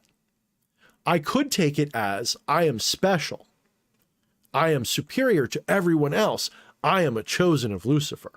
Or I could take it as it's just the archetype, which is the most resonant with me. It's like finding out you're an astrological sign. Ironically, there are certain astrological signs that when they find out that they're that sign, they're like, woohoo, and they like lord it over people, like Aries. And just saying, we kind of Leo, Aries, Leo, Scorpio. Man. No one says, darn, I'm a Leo. Darn, I'm an Aries. Darn, I'm a Scorpio. No one does that. I'm not saying people do that with the other ones, but no one goes, fuck, I wish I wasn't. No, it's always like, yeah, that's right. That's right, motherfucker. That's like the you know, the cool ones, right? It's not that they are, but those are the ones that everyone's like, oh, those are the, especially Scorpios. Everyone loves Scorpios, man.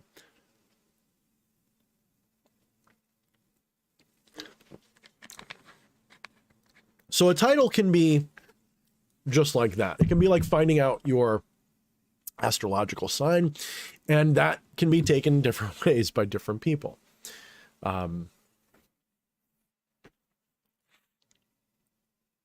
For much the same reason. Now, can a spirit bestow them? Again, coming at this from my almost Hindu, you know, sometimes Neoplatonic, whatever, as I come to these things from those kinds of perspectives, really, it's not even from those perspectives. It's from the Gnostic awareness of what I am informing things. Really, it's no different than when a spirit bestows a title upon you. It's really, if you're doing it correctly, it's more like a revelation than it is a spirit doing anything. It's like you're realizing something about you. That's what a title should be, spiritually speaking. You know, I think everyone's a seeker. Even someone who is found, if you're here, you're still seeking, you're still having fun. It's only when you fully transcend all this and don't come back, and you'll come back. We all come back. This idea that you like, you know, permanently hit nirvana and never come back, that's nonsense. The divine, this is the divine right now. If this wasn't the divine right now, it will be soon enough again. You know what I'm saying? When this is happening, this is the divine. There's no forever. Like, you don't hit nirvana and stay there forever. Nothing is forever. It's all timeless. It's all, time has no meaning to the absolute. So it can be both nirvana and not at the same time. So this idea that like you leave forever and just stay, that's no, you enter a timeless period of peace. Doesn't mean forever. It means timeless. Totally different concept. It could, from your reference, it could be instant or it could be a kabillion years. That's timelessness. So you enter a timeless period of peace. And, you know, like a photon, when a photon is emitted from a star, it experiences no time from when it was emitted and when it was received by whatever. And of course, a photon is not a thing. It's more like a wave. But anyway, I know it's not what science would say. I disagree with them a little bit. So a photon would experience no time. To them, it's instantaneous. A timeless period of peace could be instantaneous from this perspective, but it's timeless. So while you're there, it could be forever. It's pretty interesting how that works. So these titles are revelations. That's really what they are. They're a kind of revelation if they're functioning correctly, if you're in the proper relationship to things, it's a revelation about yourself. If they call you like, you know, I don't know, just about anything, if they say like you're their son or their daughter, people will be like, "Oh, I'm a son of Odin or something." And for some people that is like really, really ego bullshit. But some people, when a spirit says you're my spiritual child, you're my son or my daughter, that's definitely a test, because the realization should be, it's a little bit like that Chosen of Lucifer thing. The older understanding of when someone were to say, I am a child of this God, they don't mean that literally that God fucked your mother and you popped out. They meant it in the hierarchical sense that you're the child. You're the child like your fingers are the children of your hand. Okay, you're an extension of that spirit. Meaning you are of that archetype. So if a spirit says, if someone says, oh, I am a son of Satan, or I am a son of Baal or something, you know, if they think it literally, in my opinion, they failed the ego trap. They landed in it and now they're stuck in it and now they're going to LARP and it's going to be stupid and embarrassing for everybody forever. If, however, they are evolved enough and they hear that, I'm sure that they will play with the idea a bit like I probably would.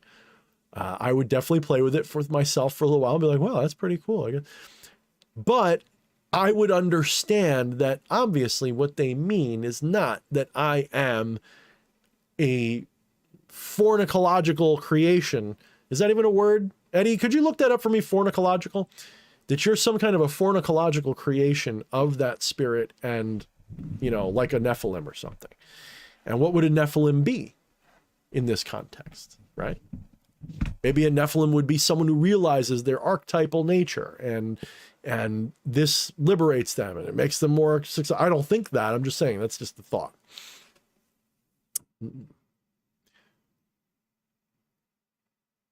I think the greatest thing, you know, this conversation that we're having tonight, one of the greatest things that occurs to me is that even when you know a lot, it's still a good idea to say, I don't know.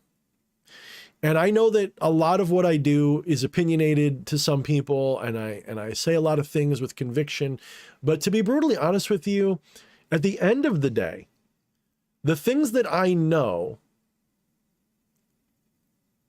are uncountable. They're ineffable things. I know the nature of the divine is this. I know in the Gnostic sense, the non-dual divinity in all things. But that knowledge isn't data knowledge. It's not intellectual knowledge. It is knowledge in the sense that I see the sunset as it is right now. But I don't know a fuck ton of shit about what's going on. I only know what it looks like. I only know what I see. I can only report as a scout and say, I've seen this, I've seen that, and this is what I think it is, and this is what I think it's not. But I know the divine nature of everything, and so knowing that helps inform everything else. I suppose if I'm going back to my multiverse conversation, maybe somebody is the literal child of whatever spirit. Maybe. But in the reality spectrum that I see, nah. Maybe that just means I'm in a part of the multiverse that's kind of boring compared to theirs, but so be it. That just means it's more fun when crazy shit does happen, right? You know, imagine you live in a world where magic is as mundane as your cell phone. Can you imagine that world? Imagine living in a world where teleportation and dragons and all of that shit is just as mundane as your car, your television, your house, your bills, etc. That's not a fun world, is it? Even now, from our perspective, it would be novel for a little while, but imagine living in that world your whole life. You wouldn't find it that exciting, would you? It's more fun to live in a boring ass world like this where sometimes magic is possible. Rarely. Specifically in really mysterious situations. Isn't that more fun? For me, it is. For me, like, I always like those games that, like, when we play Dungeons and Dragons, I like lower magic settings where occasional really supernatural shit can happen. I like those because I like when, you know, it's mostly just mundane, normal stuff, but you've got like these occasionally supernatural crazy things happening. That's way more interesting to me. Some people would be the opposite. Imagine you did live in that world that everything is supernatural. Imagine living in a hyper fantasy world that's like the medieval world, you know, but magic takes the place of all of our technology. So you don't have a hospital, you go to like a temple and they can heal everything with magic. And you don't have a computer, you have magical courier pigeons that can send your emails that way, you know, shit like that. That world would be really cool to live in for a little while, but after a while, it would be just like anything else, especially if you lived there your whole life. If you lived there your whole life, that world would be boring. And you would probably, if you imagined a world like ours, you'd probably want to check it out. Imagine, they don't have magical carrier pigeons. They've got a weird box that's connected through wires to other people, and they type the message and it appears. They don't have teleporters. They've got airplanes, you know? Imagine that.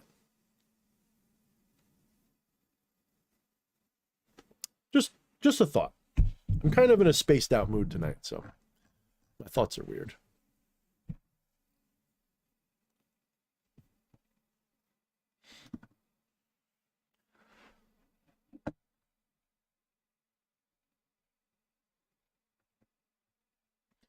Let's see. My new career, fornicologist, Doc says. It's a word. I have declared it. Eddie has declared that it is a word. Let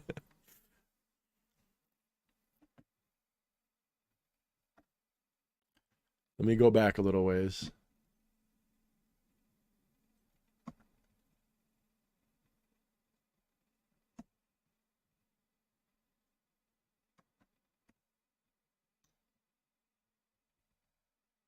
Eddie, I love that. He says, usually I say define real and provide 3 examples. That's actually really good.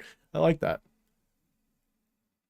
That's actually, I don't know where you got that from or if you invented it, but I think I'm going to steal that, dude. That might be my new favorite. I might even put that in a book, dude. I love the way you put that. That is really good. That's like A++++ right there. Define real and provide 3 examples. I love it.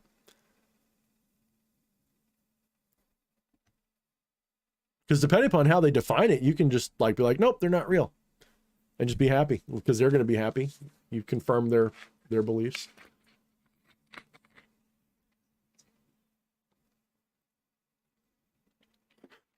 Oh, so Laura says, hey, I have those phases too. Don't worry. I think he's talking about EA. He only said good things. Okay, good. And if he didn't, that just means I got to message him and see what's up. I hope he's doing good. I know he's trying to rebuild his whole online presence over there. Honestly, like, part of me has felt like taking like a year off of all of this and just going back to being a nobody for a little while. Not because I don't like doing this stuff, but I feel like I need some time to, like, you know, I almost need some anonymity back, you know? It's kind of hard to explain, but when I first got into this,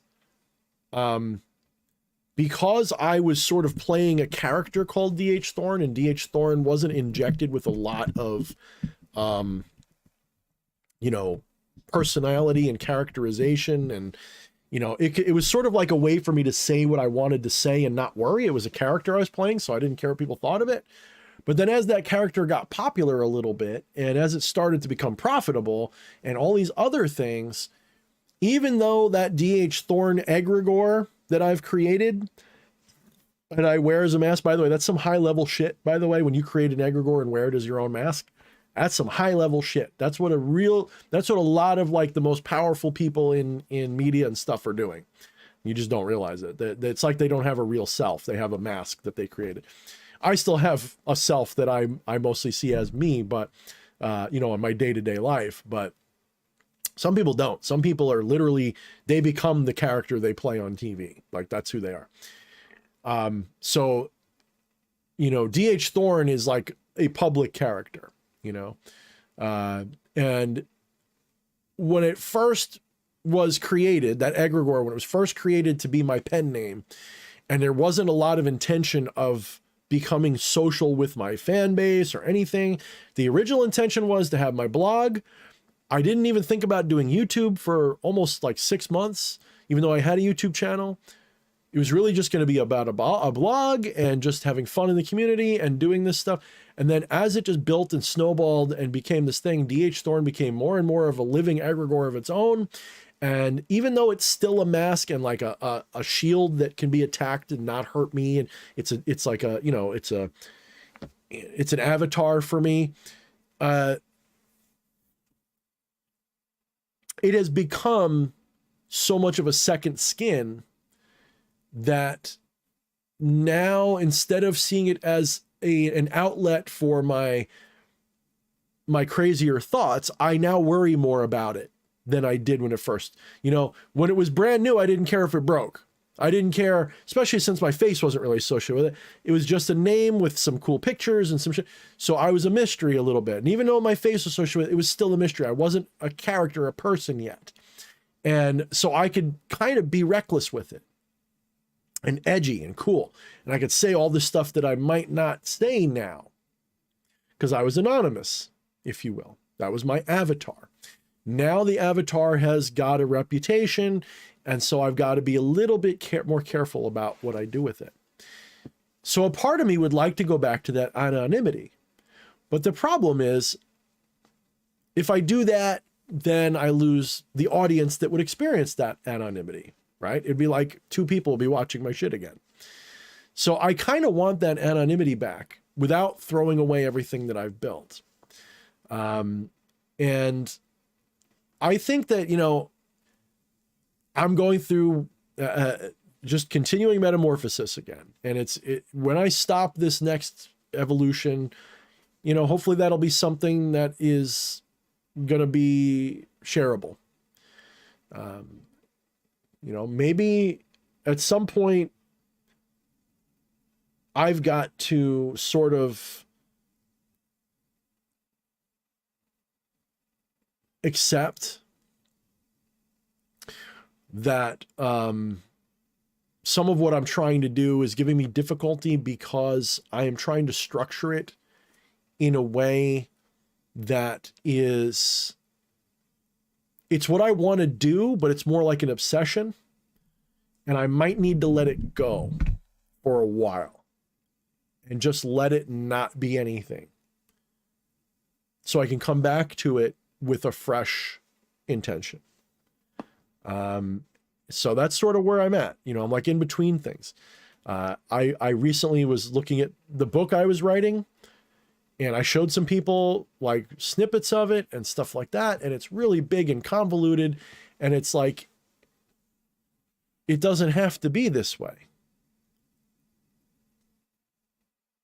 Am I trying to write a book about this, or am I just trying to organize it for myself? You know, maybe this book is not the one I'm supposed to write.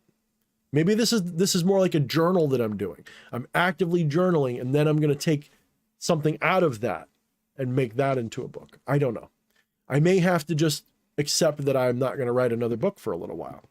Or maybe that means I'll write one this year. I don't know. See, there's a lot of I don't knows going on in this stream, isn't there?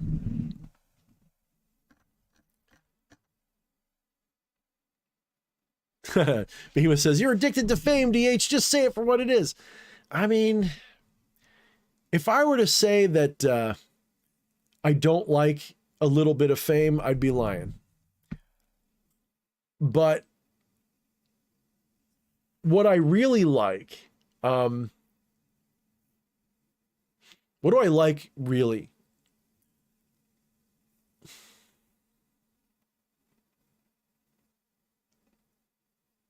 How would I put this? a lot of this for me stems from a sort of sci-vampire perspective. I don't really crave fame in the sense that, you know, I want to have the biggest channel necessarily or anything like that. I would like to, but I don't need any of that. I look at like big channels and I see like the hate that they get and everything. That shit would drive me crazy. It's already exhausting dealing with the public when you only have 5,000-6,000 subscribers. Imagine having 600,000 or 1 million or something. Imagine having all these people wanting your attention. That would drive me up a wall. I couldn't deal with that. But I will say, you know what I do like? I do like when I go to something like a club and someone recognizes me there. Or when I can know cool people like Behemoth and EA. And, you know, I'm not saying that you guys wouldn't give me the time of day if I wasn't a little famous, but I am saying that being a little famous made it easier to get that time of day. Anybody who's being honest will admit that. And that's why I like it. I like it because people are more receptive. People are more receptive when you're famous a little bit. And I'm not that famous. I only got 6,000 subscribers, guys. I'm a nobody. But that little bit of fame, it gives me access to things. People give me a little bit more, they're more likely to listen to what I have to say. That doesn't mean that, you know, so what I like is it gives me access. It gives me access. It gives me a chance to speak in a way that other people wouldn't. I'm not just talking to myself. So there's a sense of fulfillment because of that fame. But other than that, it's the sci-vampire side of me. You know, why do I dress the way I do in public? I like when people, not because I like to necessarily, everyone can be like, wow, that guy's cool looking or something. It's not even that I just like the attention. I actually like the side eye. The side eye attention is what I like. When I'm walking through in public, dressed the way I normally dress, you know, looking all scary, big boots and shit, looking at whatever. I like the side eye. I like the little bit of nervousness that causes. I like to destabilize people. You know why? Besides just feeding off of them, I get a better reading off of people. I like getting people a little destabilized so that I can really read them, because you want to know what makes somebody tick, pull them out of their comfort zone a little bit. Make them react, not act. Make them react. Get them in a reactionary setting. Get them to look at you like a mystery for a minute. Have them show you their real face by causing them to second guess themselves or whatever. Doesn't mean you have to be mean or nasty or anything else. It just means you have to be disarming a little bit. You have to disarm them a little. You have to take their guard down. And one of the best ways to take somebody's guards down is to be a little weird.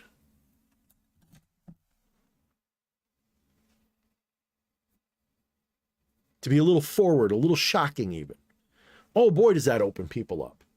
For a split second, when someone sees me walking towards them and have never seen anybody dressed like me, because everyone's so fucking normal and boring, and I'm not even that outrageously dressed compared to some people would back in the day. I walk down my wife and I walk through the mall. People just like, as we walk by, like they look at us like I don't know. Sometimes they think I'm like a wrestler or a rock star or something. It's like, do I look like a wrestler or a rock star? With this skin and this shit, I'm not even wearing makeup. Get out of here.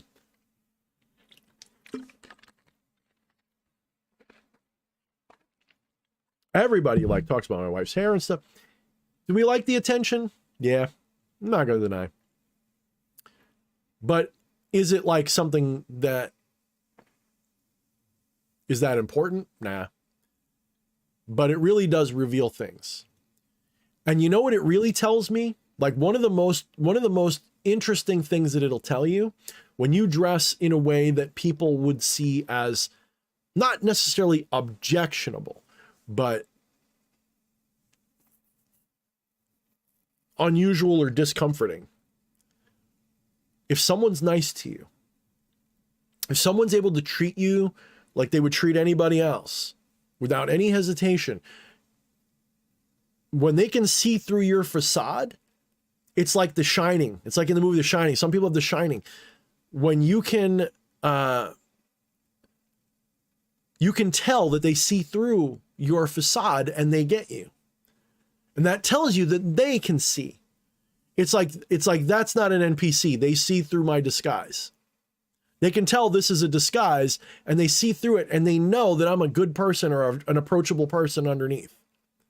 So like today, when I was at the mall with my wife, dressed the way we dress, I don't have any pictures of it. I should have a few. I forgot my glove because we sat down for a second to have ice cream and shit. And I cheated today on my diet. Just have some ice cream and shit. And this guy was walking by. I got up. I left my glove on the seat. And the guy noticed it. And he got my attention for it. And he said, "Hey, sir, and he had a smile and he's like, "I had a feeling it was yours. I could tell by the way you're dressed. That's got to be your glove."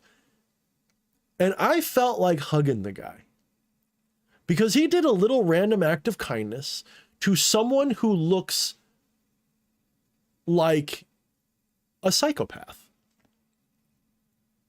Be honest. I shouldn't say it. Psychopaths usually look at everybody else. I look like, a wasteland, goth punk weirdo, And the guy was as normal as the day is long. And he was not mocking smiling. He was smiling like a genuine. I was like, "Thank you so much, sir. That was real. Thank you. I really, it touched me." Because a lot of other people would see me and just be like, "Just let him go. Don't say a word."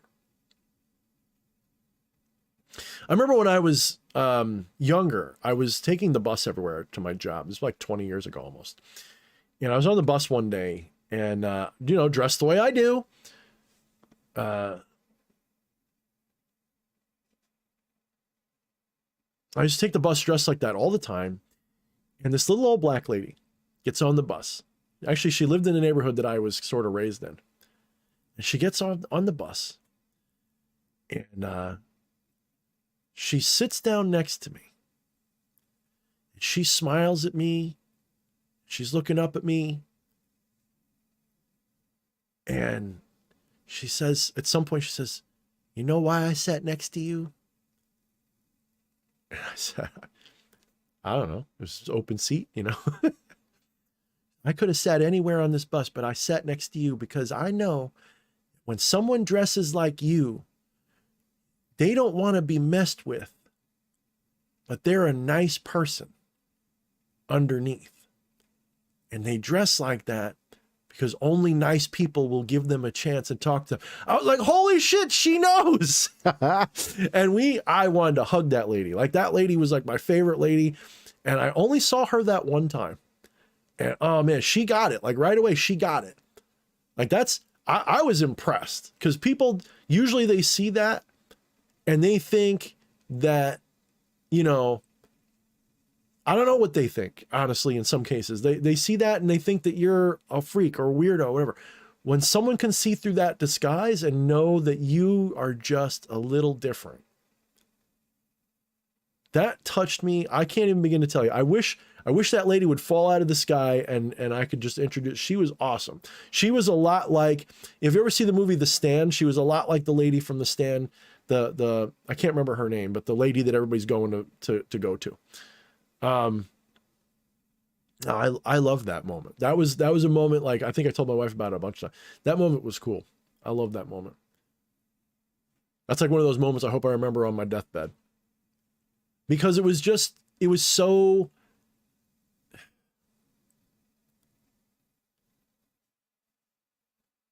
I like when people can see through things and see you for who you are. Good and, warts and all, I always appreciate that. So.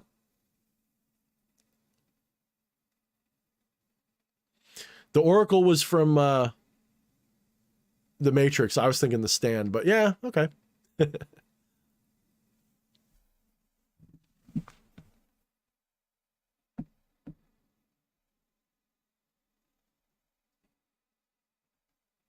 Jay Sauber, thank you, brother. Thank you for that $4.99. I hope you had a good holiday. I asked you in your email.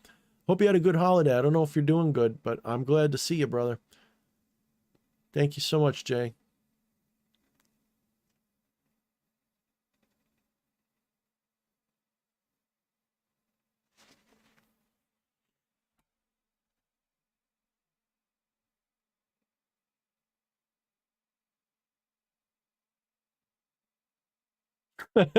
Wyatt says, well, Thorny, unfortunately, everybody in the universe is pretending to be a nonconformist goth while simultaneously being fully conformist. So the goth core punk styles don't work for me.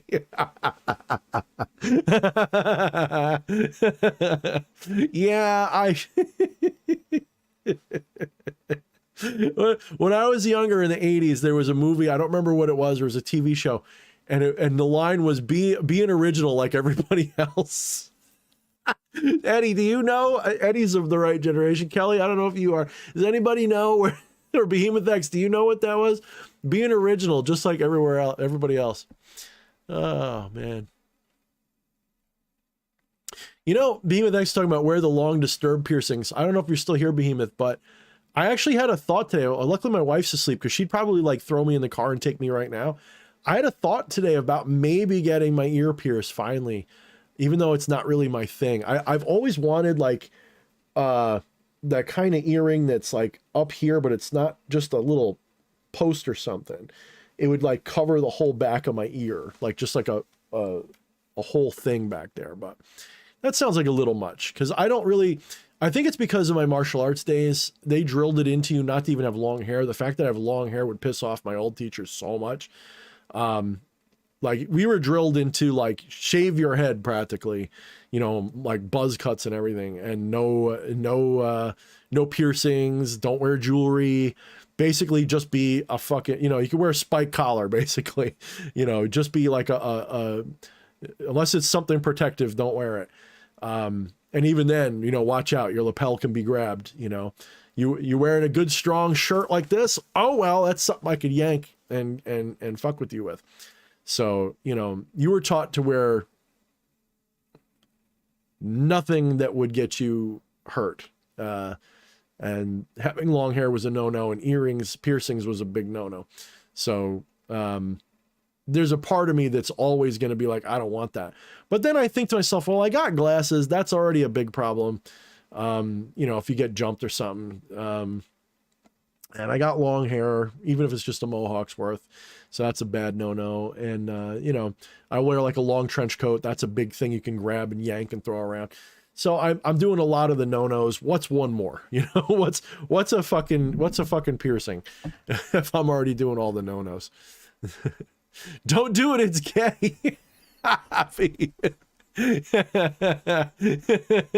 You're probably right. Yeah, maybe you're right. Maybe I won't do the piercing. I do have a cuff, actually, Doc. Or who said that? Who said that? Echo said it. I do have one, Echo. I got one right here, actually. I got a little cuff. I've worn it on the streams before.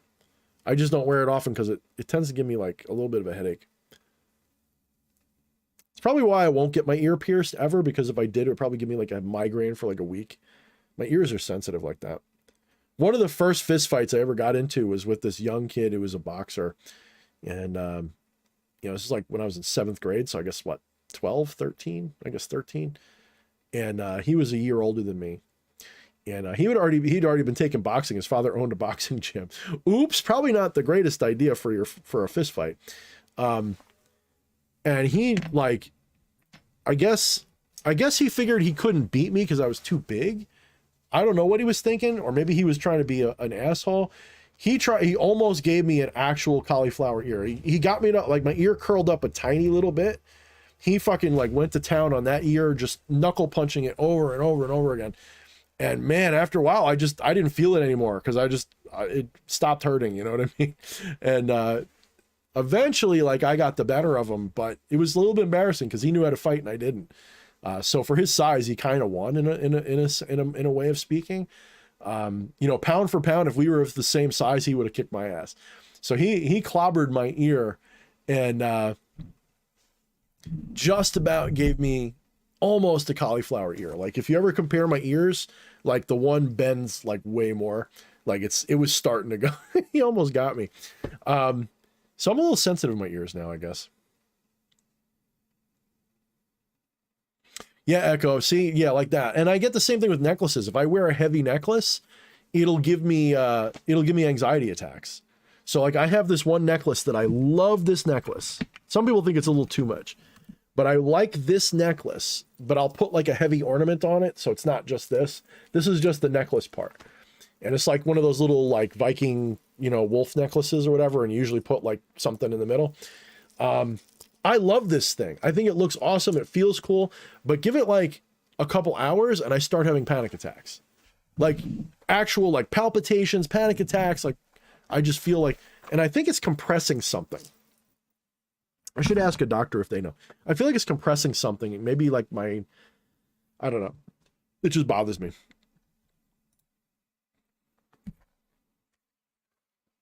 Like I don't wear a lot of like turtlenecks. Shit, I don't like things squeezing my neck. There's like a couple parts of me. I also don't usually like wearing long sleeves. Like I'm wearing them today. I figured I haven't worn like a button shirt in a little while. I'm trying to look good with one. And yeah, I don't usually wear sleeves, so I'm usually like short sleeves only. Usually it feels icky.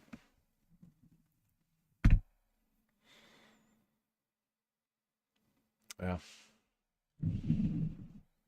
Freaking Behemoth says don't do it, it's gay. What's wrong with being gay, man? Like my best friend's gay. What the fuck?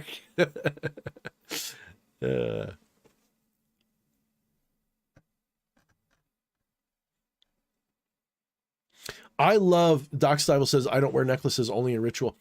I love talismanic necklaces. I love talismans and amulets as necklaces. I love them. Because it's such an easy like little accessory you can throw on for ritual. The hard thing is, for me, there's like a sweet spot where you wear something a lot and it gets powerful, but then you hit like a point where it becomes mundane because you wear it so much. Then you got to change it out. So like I'm always changing things. I have like 3 or 4 necklaces that I wear and I just change them out. I don't have like one that's like the only one I'll wear. I have a couple of rings that are like that though.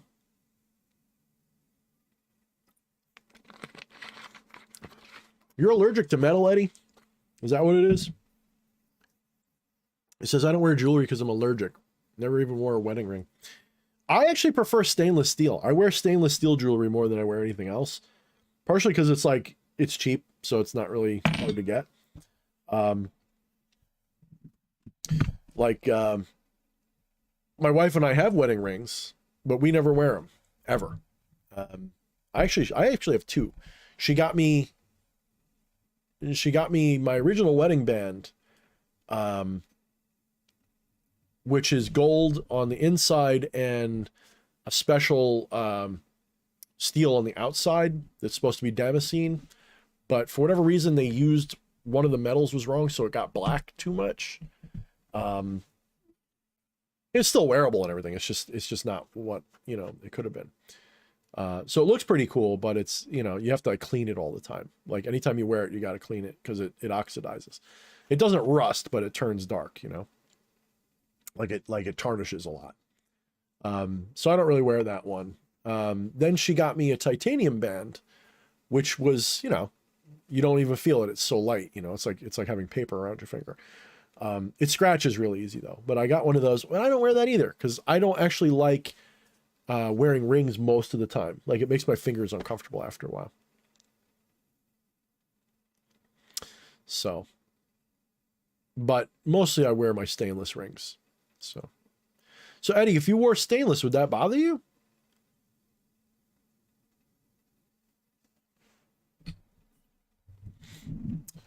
What's up, Atropa? Good to see you too. No, it's okay that you're late. I'm only going to be going for a little bit longer, but it's okay that you're late. DH, thoughts on unicorns? Well, I did a video about Amdusius, one of my favorite goetic spirits, by the way. Amdusius is amazing, very visions oriented, very will take you places, out of body stuff. Very, very good spirit for that stuff. And part of me thinks that Amdusius, if I'm being in the superstitious mentality, that Amdusius has been with me since I was a kid. When I was really young, my mom got me, because I loved unicorns as a young kid, which is kind of ironic, being the, you know, tough guy that I am. Oh, he likes unicorns, he's a brony. My mom got me this little unicorn stuffed animal as sort of, I don't remember if it was a present for me on my birthday or a present for me on my sister's birthday, because, you know, when you're kids, a lot of times parents will just get a little something for the other kids so they don't feel left out. I don't remember if that was the case, but whatever reason she got it for me, I think I was like 5 years old. And it became my favorite stuffed animal because my favorite animal at the time was unicorns. They were in a lot of the shows that I liked, a lot of the movies that I liked had unicorns. So Dungeons and Dragons, the cartoon, the guy had uni, right?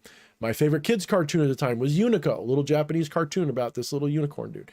I fucking loved unicorns. Like every other thing had unicorns or Pegasus in it, right? Even dragons and shit weren't as cool to me, and I liked all that. So she got me this unicorn, and I was obsessed with unicorns for years till I really started to like dragons and other stuff better. But unicorns, you know, unicorns are in the Bible in some form. Unicorns are in ancient mythology. They're around the world in some form, like dragons. There's something about them, and I haven't looked into them enough to know. There's something about them, which is ironic considering they used to be like my favorite thing. They were my favorite thing when I was a dumb kid, not as an adult. But they are in a lot of myths around the world. Like you can find them in Japan, just about. I mean, it's a little different, but you know what I mean. You can find a similar entity in Japanese mythology.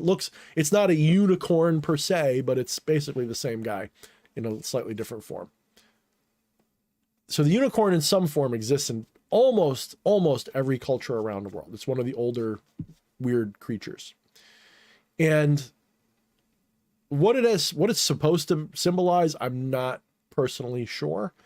In like, why is it a unicorn? Why is it this? I don't know. Probably like the dragon, there's probably something there that I don't know.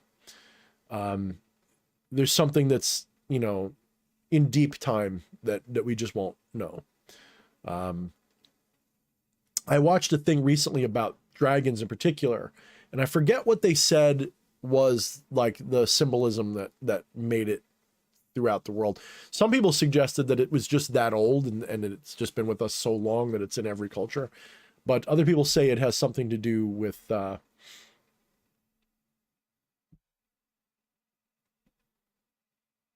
primordial concept, you know. So it's a little tough to say. I'll have to do my research on those two again a little bit more. But unicorns are pretty cool as symbols go. And my favorite's always been like that evil unicorn, like the, you know, the dark unicorn, you know. As Solora says, why feel bad for liking unicorns? They're awesome. Plus their poop tastes great. What was that? What was the cartoon, The Magical Unicorn Mayonnaise? I guess that was Adult Swim, right? That was, what was that? That was one of those Adult Swim shows. The claymation one. The fuck was that show called? I wish my wife was awake. She'd remember. I don't feel bad for liking unicorns. I just find it ironic because somebody wouldn't look at me and think unicorn lover. They would think, you know, something else, right? See, Behemoth said it. They're gay. The hell? Where's Fleshy when I need him? I need my Fleshy shield right now. Protect me from the gay talk.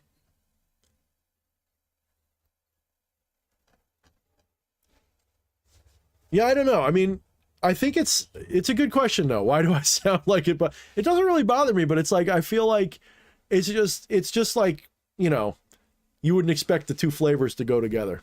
DH Thorne and unicorns doesn't quite I don't know. Maybe it does. Maybe you guys see me that quirky that it's not that weird.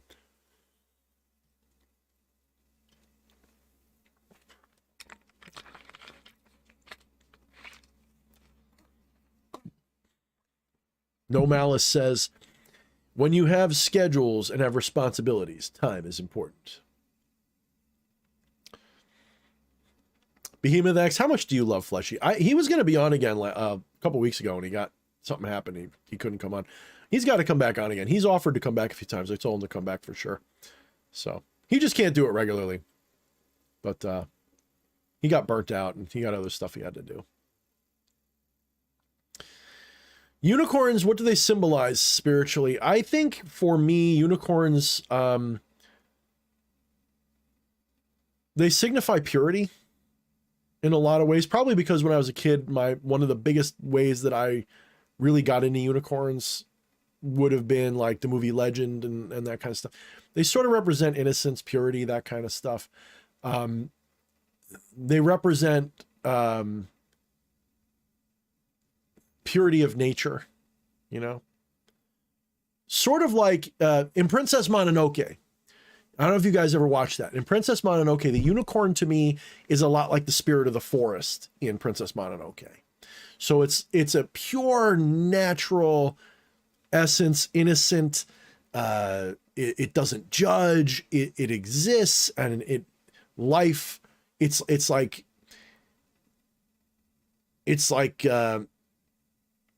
the regenerative purity of nature, you know? Like even in death, life blooms, you know? Like imagine a dead corpse and a unicorn walking over and touching it with its horn and mushrooms and shit grows out and beautiful stuff. Like that's kind of like, you know, the normal. What about a dark evil? Well, the dark evil unicorn would be, you know, what's the, not the opposite of that necessarily death. What's the flip side of that?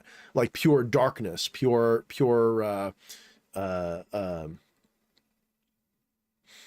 would still be purity, but it would be like that pure night version, like, you know, like a night unicorn. It's a little different. So unicorns are pretty cool. I don't know.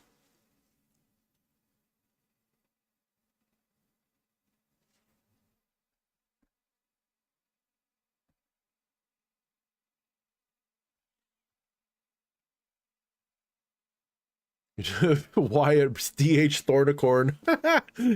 Go back to my old video about Amducius and make that crack. That's pretty funny. Behemoth X likes turtles. Oh, I know what you're doing, that kid. I like turtles. Doc Style says Sleipnir. Yeah, it's a good. Is Sleipnir considered unicornish? I know, you know, like, is that the Norse unicorn? Maybe. I don't know.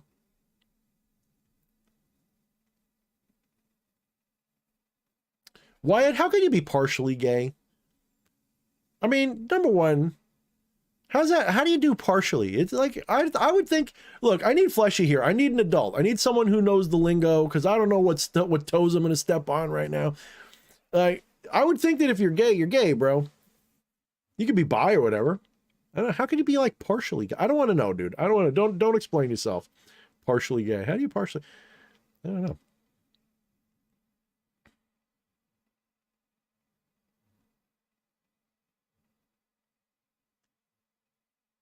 Gay isn't binary. What does that mean, Eddie? I don't know this lingo stuff. This is all like current year college shit now. I don't know. Look, all I know is I don't care. That's Kelly says, I'm pretty partially less. I don't know what that means. You guys got me all the way into a corner. Eddie, what does almost 100% heterosexual mean? Oh, I see. So partially gay would be like pan or bi or something. Okay. I don't know, guys. This is all stuff that's like, people like, if you're, I mean, I guess there's a use for it. This is why I need Fleshy here, because I can't relate to it. I don't understand it. So I'm not judging it. I don't know. Just to me, it seems weird. Like the way Fleshy and I had this conversation once, and that's one of the things that makes me respect him so much. Because I think he thinks probably why he respects me at all. We had a conversation once, and it was, you know, I don't care what your sexuality is unless I'm trying to fuck you or something like that. Like it's not really, it doesn't mean I don't care about your life and your relationships and shit. It's just that, like, I don't care what your label is. Like unless I'm trying to fuck you or get you laid or something like that, I really don't care, you know, like what your favorite flavor of ice cream is, you know? So think about, let's put it in ice cream flavor territory. I don't care what your favorite flavor of ice cream is unless I'm going to buy you ice cream. I really don't care. I'm happy you enjoy ice cream. And if you love sherbet and think that's ice cream, even though I don't, that's great. If you love vanilla and you don't like chocolate, that's cool too. If you like chocolate and don't like vanilla, hey, that's awesome. It really doesn't, it's like so unimportant. Like it doesn't define you, I guess, is how I see it. It definitely informs you though. So it's a very important part of you, but I don't care to the point where like I keep much of a tab on it. There's times I have to like just double check with Fleshy sometimes. Like, what are you into again exactly? So I don't know, man. It's like, that's why like people say like, I'm this, I'm that, I'm that, I'm this. Just like, I don't care today. I really don't care tomorrow either. I won't care yesterday.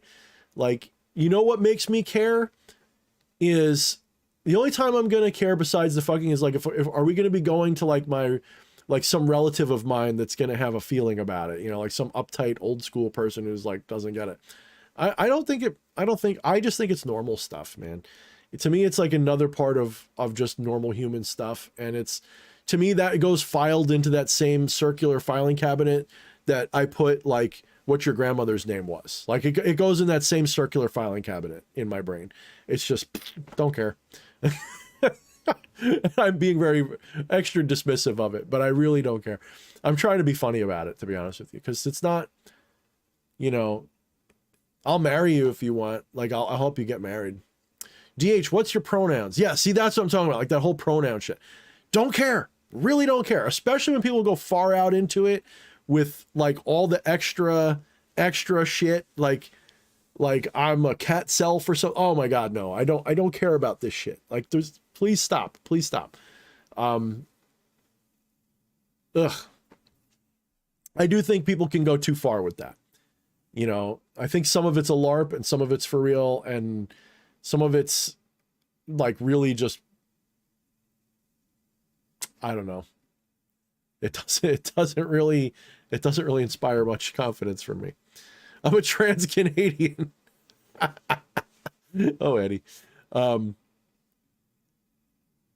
Yeah, I mean, I've never had a big problem with it. If someone, you know, if I make a mistake on what someone's preferred pronoun is, I'm not going to get bent out of shape. Yeah, Wyatt says, careful, pushing yourself into the I don't care corner can be a deadly move when facing the woke crowd.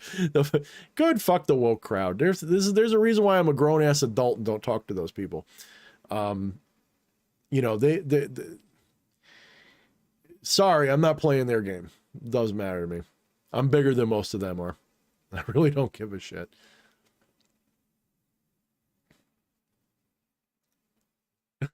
Wyatt, he says, I identify as DH Thorne. If you don't accept me for who I am, I'll report you to Joe Biden. Yeah, that's pretty bad. There are some people like that.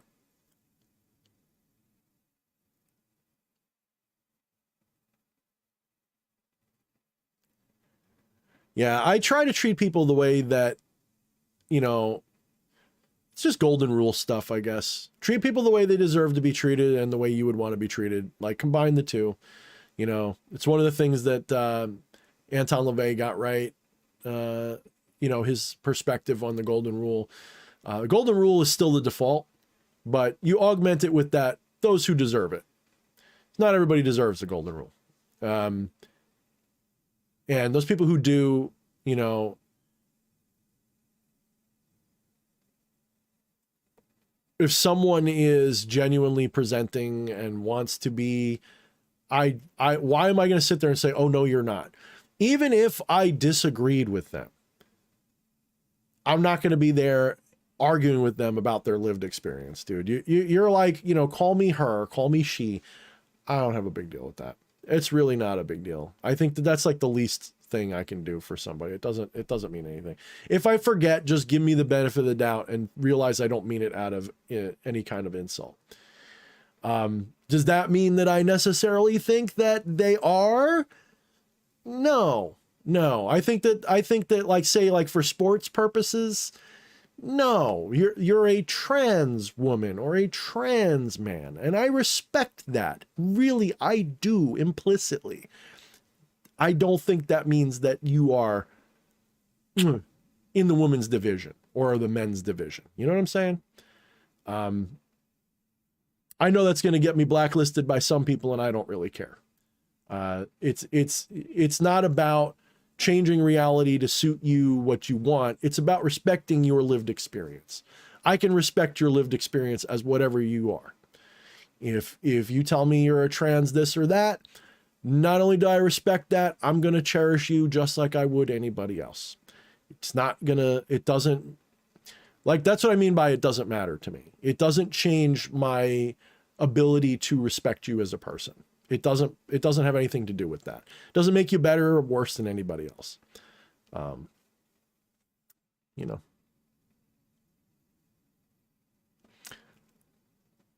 Oh yeah, how's the baby, Behemoth? I don't know why I forgot to ask you. How is the new baby, brother? Oh my God, dude, please DM me or something if you're going now and just tell me how it's going. I'm so proud. I'm so happy you had another baby, dude. I can't believe I forgot to mention that.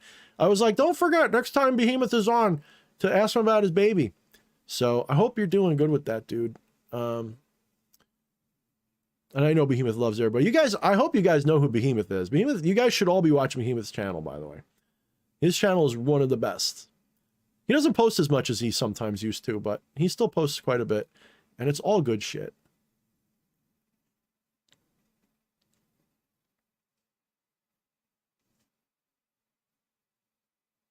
This doesn't matter, Behemoth, leave. Oh my God. Damn, no malice. That sounds maliceful.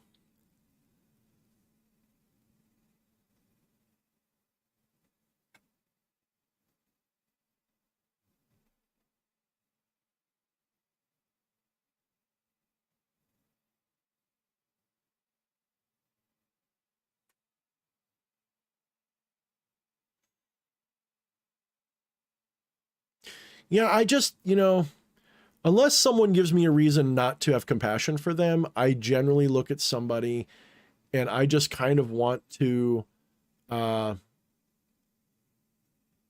of the time I just want to be left the fuck alone. That's the big one. Just leave me alone. I don't mean ignore me. I mean, don't make my life your business. And don't expect me to make your life my business. You know, if we end up liking each other, that's a different story. So what that basically means is I live and let live with everybody. I am not in the game of trying to tell the world what to do with their body, what to do with their religion, anything, just so long as you leave me to mine. That's all.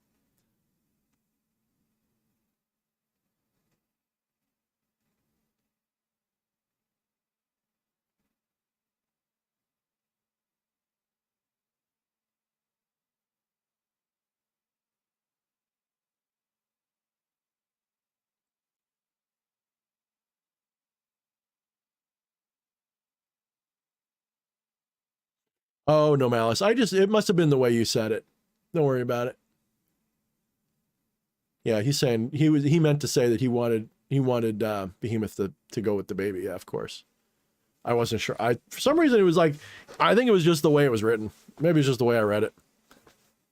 That's all. Oh, that sounds maliceful. Ew. Don't sweat it. He probably didn't even see it. I don't think he's here anymore.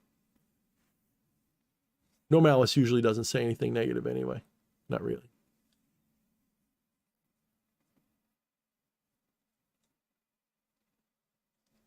I don't know.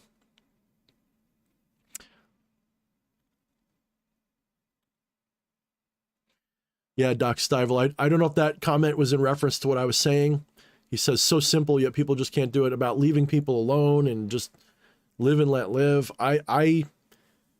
it's always been this way, man. Like when I was younger, I remember I watched some movie about when, evolution was starting to be taught in the schools, and you had the old time religion Bible thumpers and all that shit. And it's like, there's this spirit, this archetype in human culture, and it's universal. And it's this busybody archetype. And it's this, I got to run everybody's life for them. I've got to save the world. I've got to save you, or I've got to destroy them, or whatever the fuck. There's this need to just not make your mark by shining a light, but by burning everybody else down with your light under a magnifying glass. It's this disgusting need to not change the world by just making noise and letting the world do what it will. It's this other people must conform to what I say and do or else mentality. And those people are, I guess, the majority of humans. And the irony is most people, they don't want the smoke, but they don't mind throwing the fire. When you come at them with smoke, they run. When they got smoke for you, though, they expect you to just love it and say it's great. You see this all the time, like on social media. You'll have somebody who will,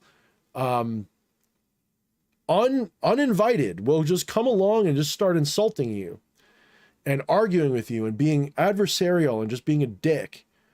And when you call them out on it, they're like, why are you being so sensitive? Blah, blah, blah, blah, blah. Meanwhile, if you went to them and did the same thing, they would just be beside themselves with victimhood. And those people are weird to me, really weird.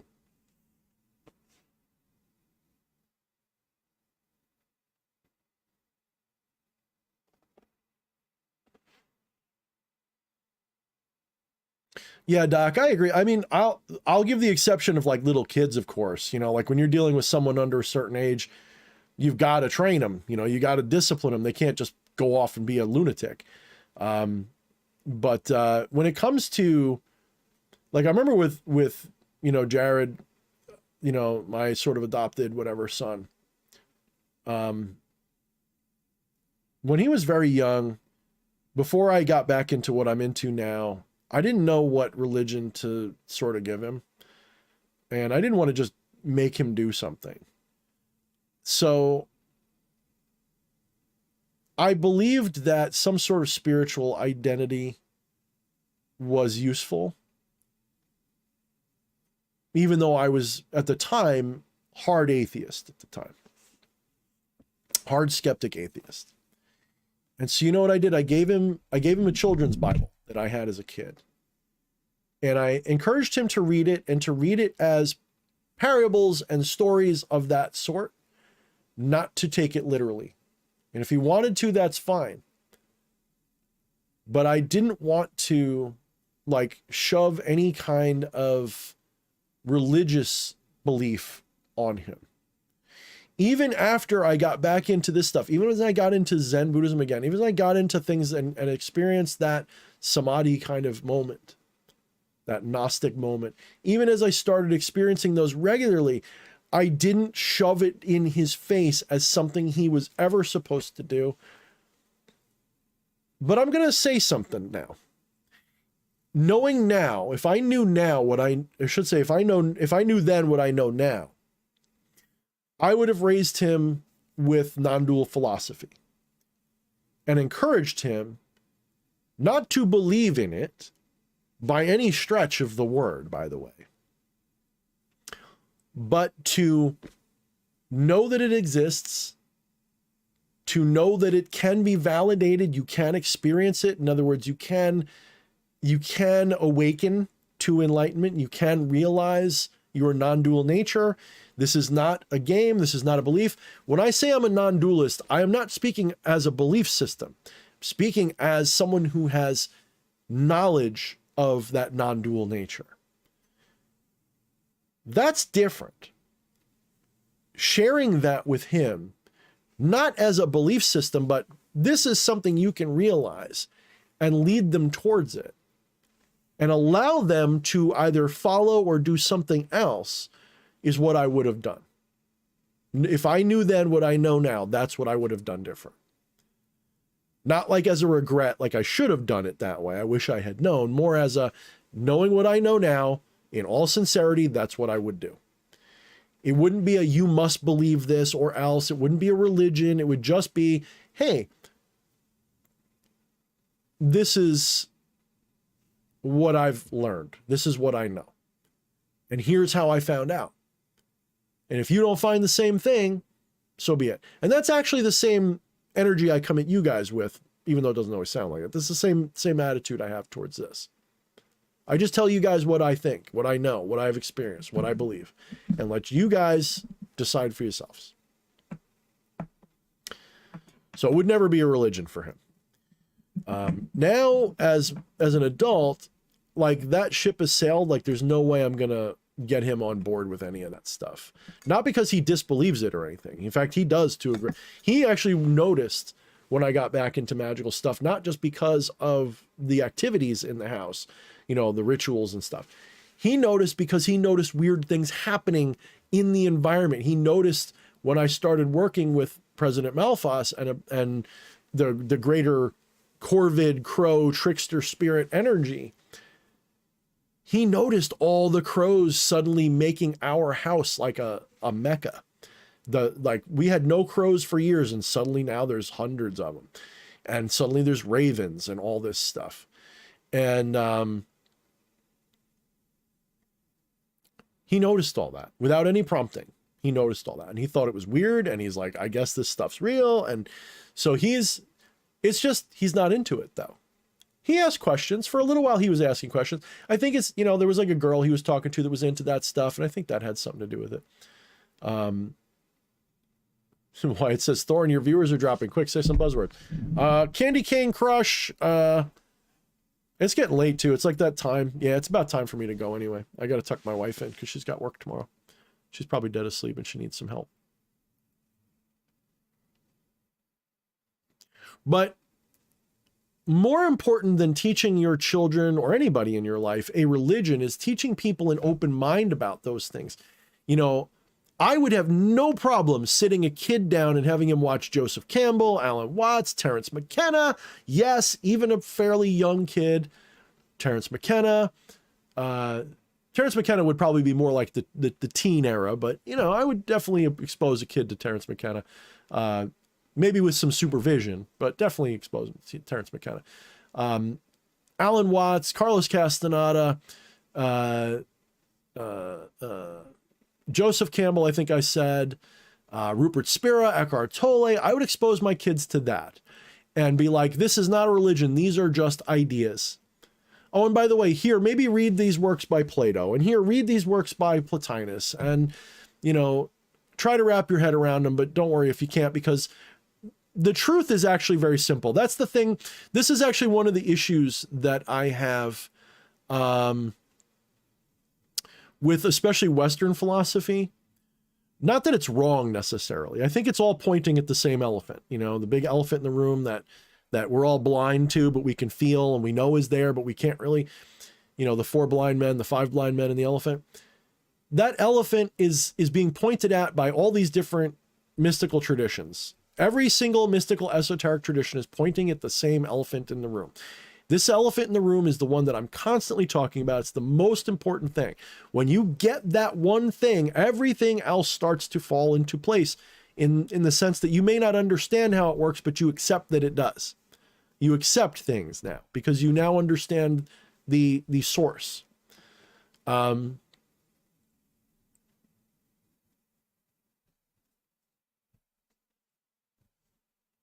so it's that thing that I want to make available.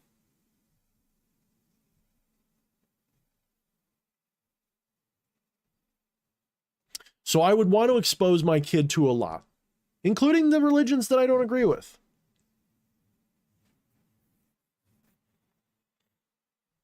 I just want them to grow up with an open mind to both. I don't want them to walk into life saying, I don't believe in spirituality and I don't believe in science, or I don't believe it. I don't want them to have that dogmatic bullshit mind. I hate that shit. And I do it myself sometimes. I think that everybody does some dogma, okay? I haven't met anybody who's got zero dogma, who's got zero bias and zero, confirmation bias and all that. I've never met anybody that doesn't have that. So that's an unrealistic expectation. But the goal is when you catch yourself doing it to stop. And I still catch myself doing it. There's times I find myself being too superstitious, and there's times I find myself being too skeptical. And it's hard to balance on that, man.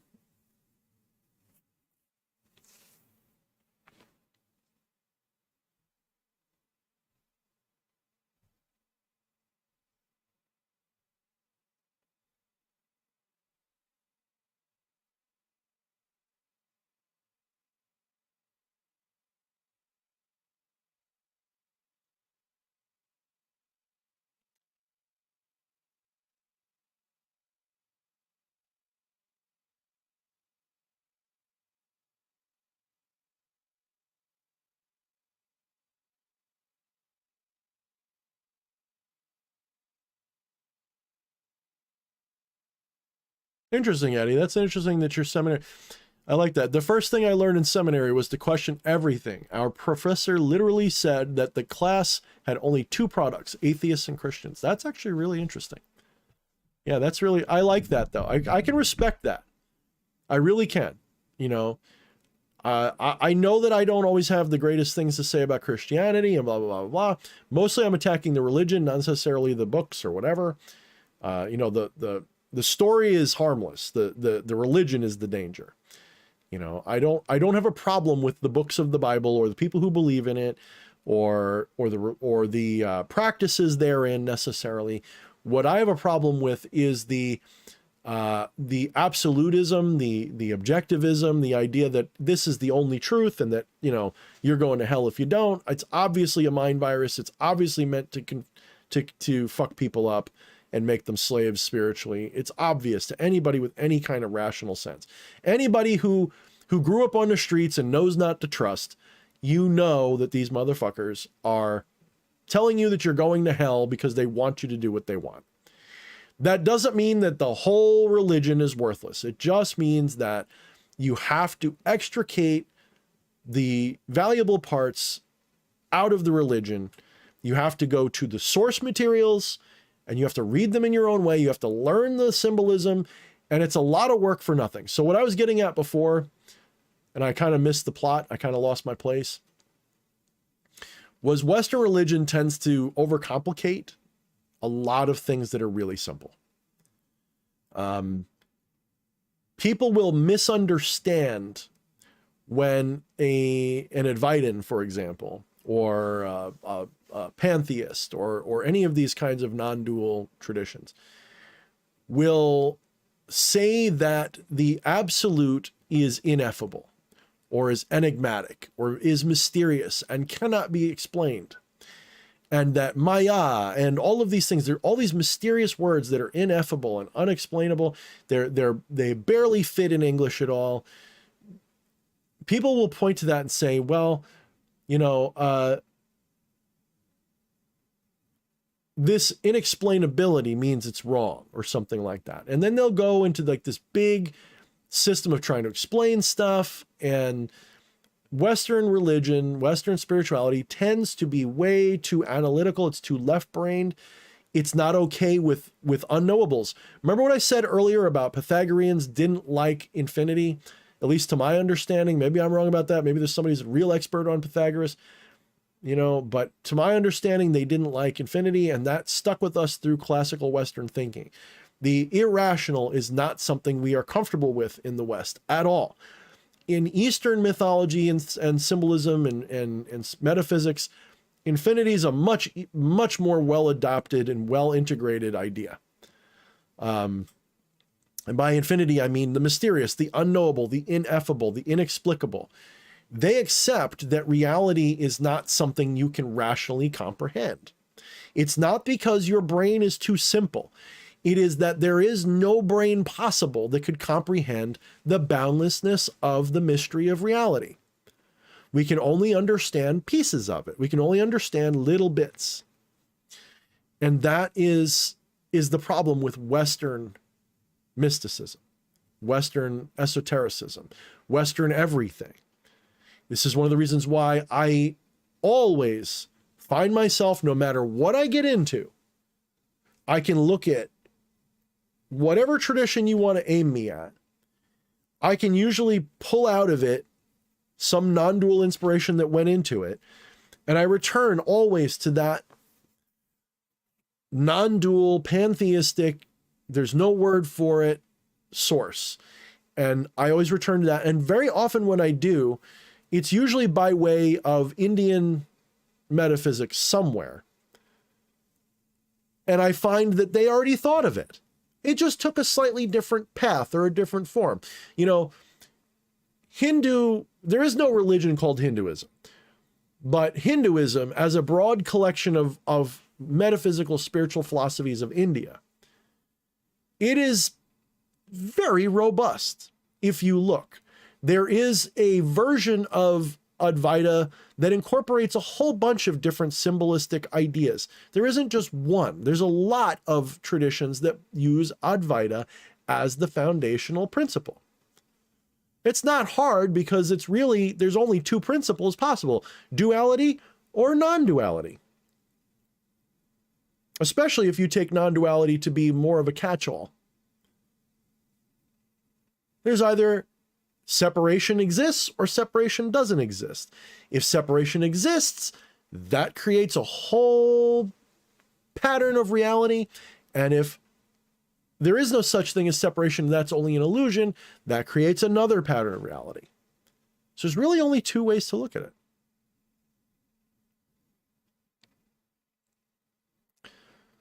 And the tradition that really nails the non-dual principle more than any other is Advaitanism, is Advaita. Whether it be Advaita Vedanta or it is Neo-Advaita, even though people will say Neo-Advaita is inferior, whatever, it still gets it better. Neoplatonism's cool. Platonism's cool. Sufism is cool. There's a lot of other really good traditions. Gnosticism has cool parts. Kabbalah has some cool parts. But they all kind of overcomplicate it. At the end of the day, you can reduce non-duality down not just to an argument or statement that is everything is one. That's like a new agey overlay for it. That's an introduction. Non-duality can be simplified down into something verifiable that you, the person listening right now, whether you call it pantheism, non-duality, whatever, you can experience. And when I say you can experience, that's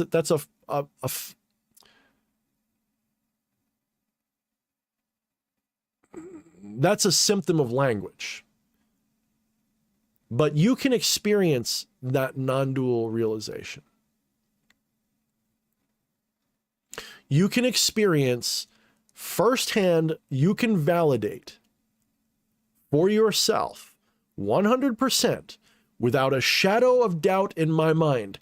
If you do the right things, anyone can experience, because it's not really up to the things you're doing. When you're ready, you'll get it.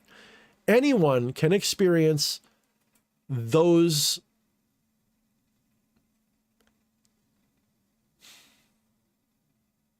again. The problem with language is when I say like you can experience, I'm trying to get to how do you tell somebody you don't exist? You are consciousness, and that consciousness is the divine.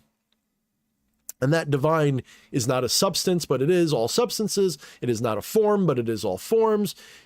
How do you describe that oblivion that you are? You're that oblivion behind the person you think you are. You're that consciousness. You're that nothing. That's not a true nothing. It's a no thing. That's what you are. You're that. You're not this. This is something you're doing. This is an activity of yours. This isn't what you are. This is what you're doing. This is what you're observing. You can validate that very easily. You can do it with meditation. You do the transcendental stuff. You can do it with ritual. You can do it with ecstasy, with dancing, with chemicals. You can do it with so many different ways. You can do it with just pure contemplation and thinking. You can think your way into realization, at least the first layer of it. You can realize non-duality is correct. And then once you realize that that is correct, you can then experience that perspective. So non-duality is not an argument. It's not a philosophy. It's a fuzzy concept that points to a perspective. So that perspective shift, when that perspective shift has happened, it's a little bit like, have you guys ever seen that dancing, that shadow dancer illusion where it's like a little silhouette of a figure dancer doing like a pirouette or something, and it can go left or right. Really, it's not turning at all. It's literally just kind of like doing this, but it's doing it in such a way that it looks like it's spinning, even though it's just a two-dimensional silhouette. And your brain will either tell you it's spinning to the left or to the right. Realizing non-duality is like it's been going clockwise the whole time, and now suddenly it's going counterclockwise. It's just a fundamental shift of the way you look at reality. And it has big differences in how you relate to reality. Some might even argue that doesn't mean it's real. Fair. But I challenge anyone who's had that. I've never encountered anybody, and I know this is a little anecdotal because there's no way to know for sure.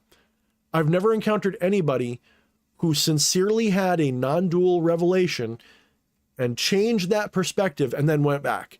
I've never known anybody who went from, oh, separation's an illusion to, oh, separation's real. Never seen it. I've only seen it go the other way. And I've really looked hard. I've done a lot of search. I'm sure if I Google it, there'll be people who claim it, but I'd have to validate. I have to really, you'll never hear of the Dalai Lama. You'll never hear of never going to happen. And I'm not saying the Dalai Lama knows it. I'm just saying as an example. You want to know how I know it? Besides just for myself, why is it everybody who's experienced a hardcore enough dose of psychedelics or a deep enough trance of transcendental meditation, how come everybody has the same exact story? Yeah, they tell it a little different, but it's always the same. That's right, Vial of Real Frankenstein. Make it lucid. That's right, exactly. Make it lucid. Make this dream of reality lucid, for fuck's sake. You don't have to, but you can. It's not necessarily that you're supposed to. That's another thing you got to remember. It's not that you're supposed to. It's that you can. It's just a way to do it. And you can actually come to that non-dual realization and everything's the same. Nothing changes. You're just aware that you're dreaming. That's all. That's the big difference.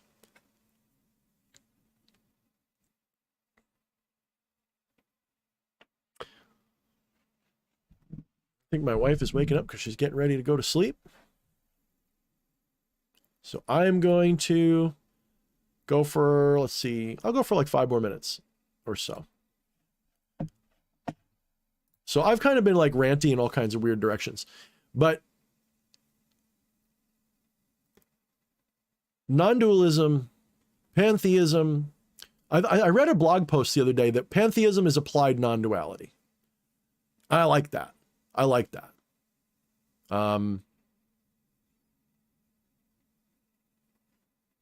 I really like the way that comes out. I like the way that works out on paper. I like the way that's stated. I like the way that feels. I like the implication.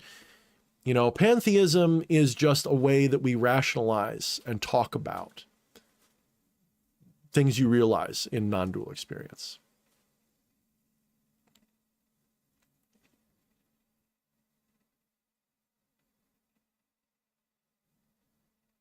Well, Eddie, what I'm talking about is, when I say I mean like what Atropa is saying.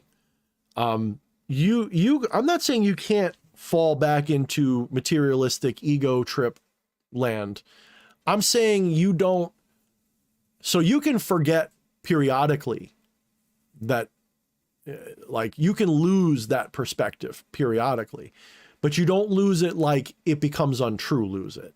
You lose it more like in this moment, I'm egoistic, I'm upset, or I'm happy, or whatever the fuck it is, and I'm having an ego experience right now.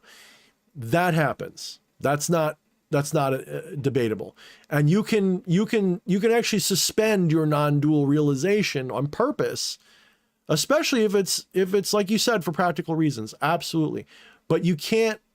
I've never known anyone who had a legit non-dual realization who started arguing for the opposite, is what I'm getting at. No one who's had that experience would dare argue the opposite. They might say, hey, I don't know all I know, but I do know I experienced this, right? That might happen. But I've never had anybody come out and be like, non-duality is a lie. It's bullshit. It's not true. It's all head games. It's this and that. When that Gnostic samadhi realization occurs, it's over.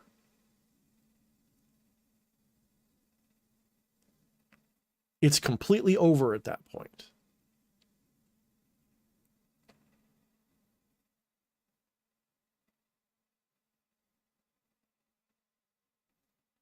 That's right, Atropa. Once you see it, you cannot unsee it. Yep.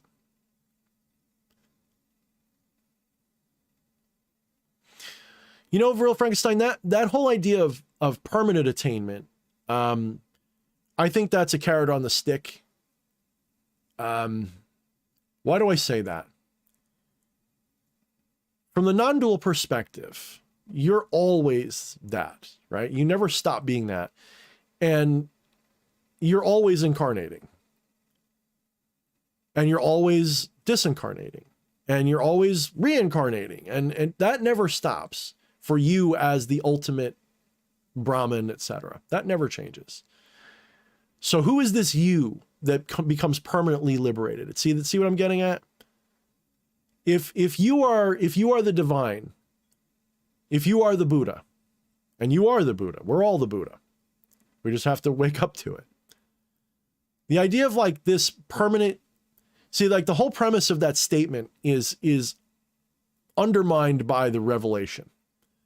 There is no death. There's no one to die. You don't die. Death is a thing that you encounter as if you're reading it in a book.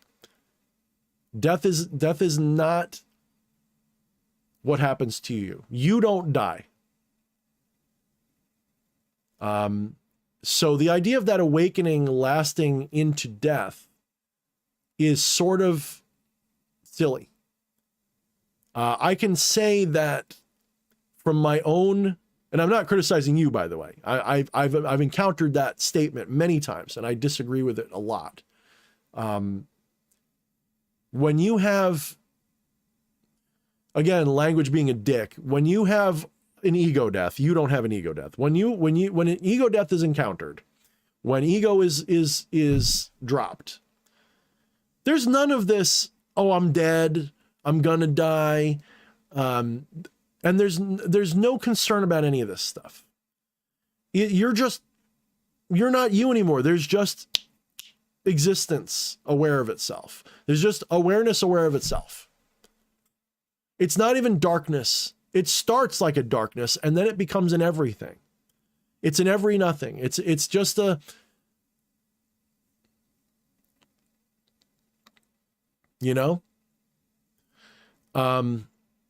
So this idea of becoming permanently lucid, I think, is a carrot on the stick by a religion. I think Buddhism, many forms of Hinduism, many of these different religions, Taoism, all of them will play this game because the seeker needs a game to play. You need to have this belief that you can do this thing permanently so that you try with all your might to do it. And then you go, the ultimate realization is when you give up. When you give up and just love life, bingo, you got it. This is one of the reasons why I loved and cherished Alan Watts' teaching, even though he had all kinds of fucked up shit in his life. I really cherished him because he, above all, taught that there was no goal to this. When you wake up and realize what you are, you don't care about waking up at all. You're fine with going back to sleep. That's the point. That's the awakening. The real awakening is not caring if you're awake or not. When you wake up and realize this is just a dream, that means it's okay to just dream. That means there's nothing at all admirable about lucid dreaming as opposed to not.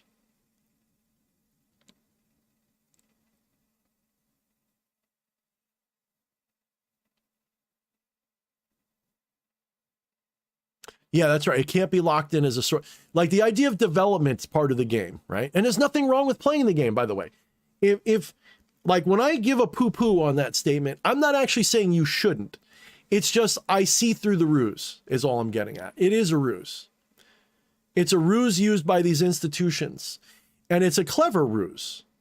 But it is a ruse.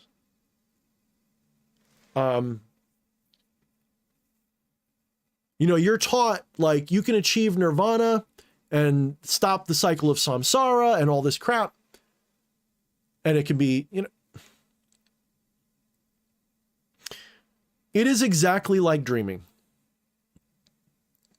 It is exactly like dreaming. When you're having a nightmare and you don't know you're dreaming, you want to escape that situation forever and ever and ever and always. You wish, because you think it's real. So some monster's chasing you through a forest. It's going to eat you. You don't know that you're controlling the whole thing. You don't know you're the monster. You're the forest and you're the one being chased. You don't know that those things are all just like projections of your higher self. And so when that is happening, you want to escape that situation. When you become lucid in that nightmare, it's happened to me a few times. When you become aware that you're dreaming in a nightmare, you don't necessarily wake up, do you? You might even let the monster catch you. But you don't mind it. You might continue dreaming the nightmare and not mind. The nightmare still happens.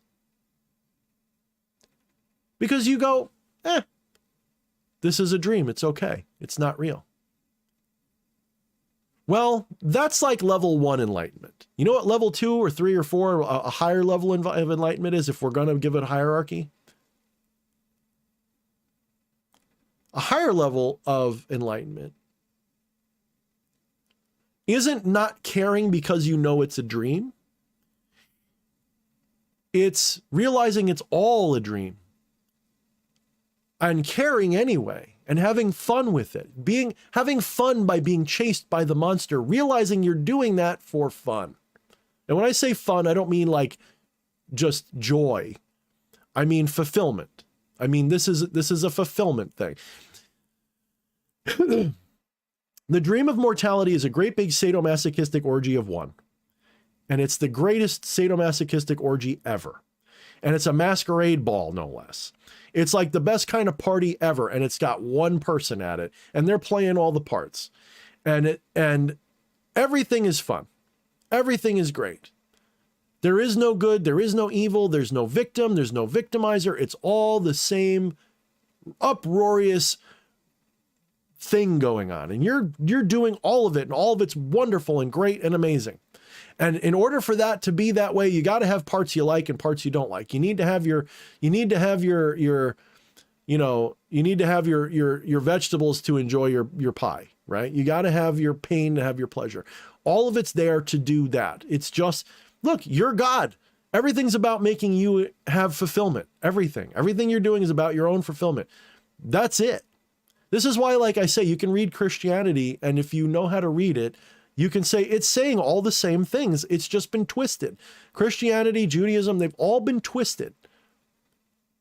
In my opinion, they've all been twisted from that initial realization into everything that would be said about that God, almost everything anyway, can be attributed to the Brahman, to what Brahman is.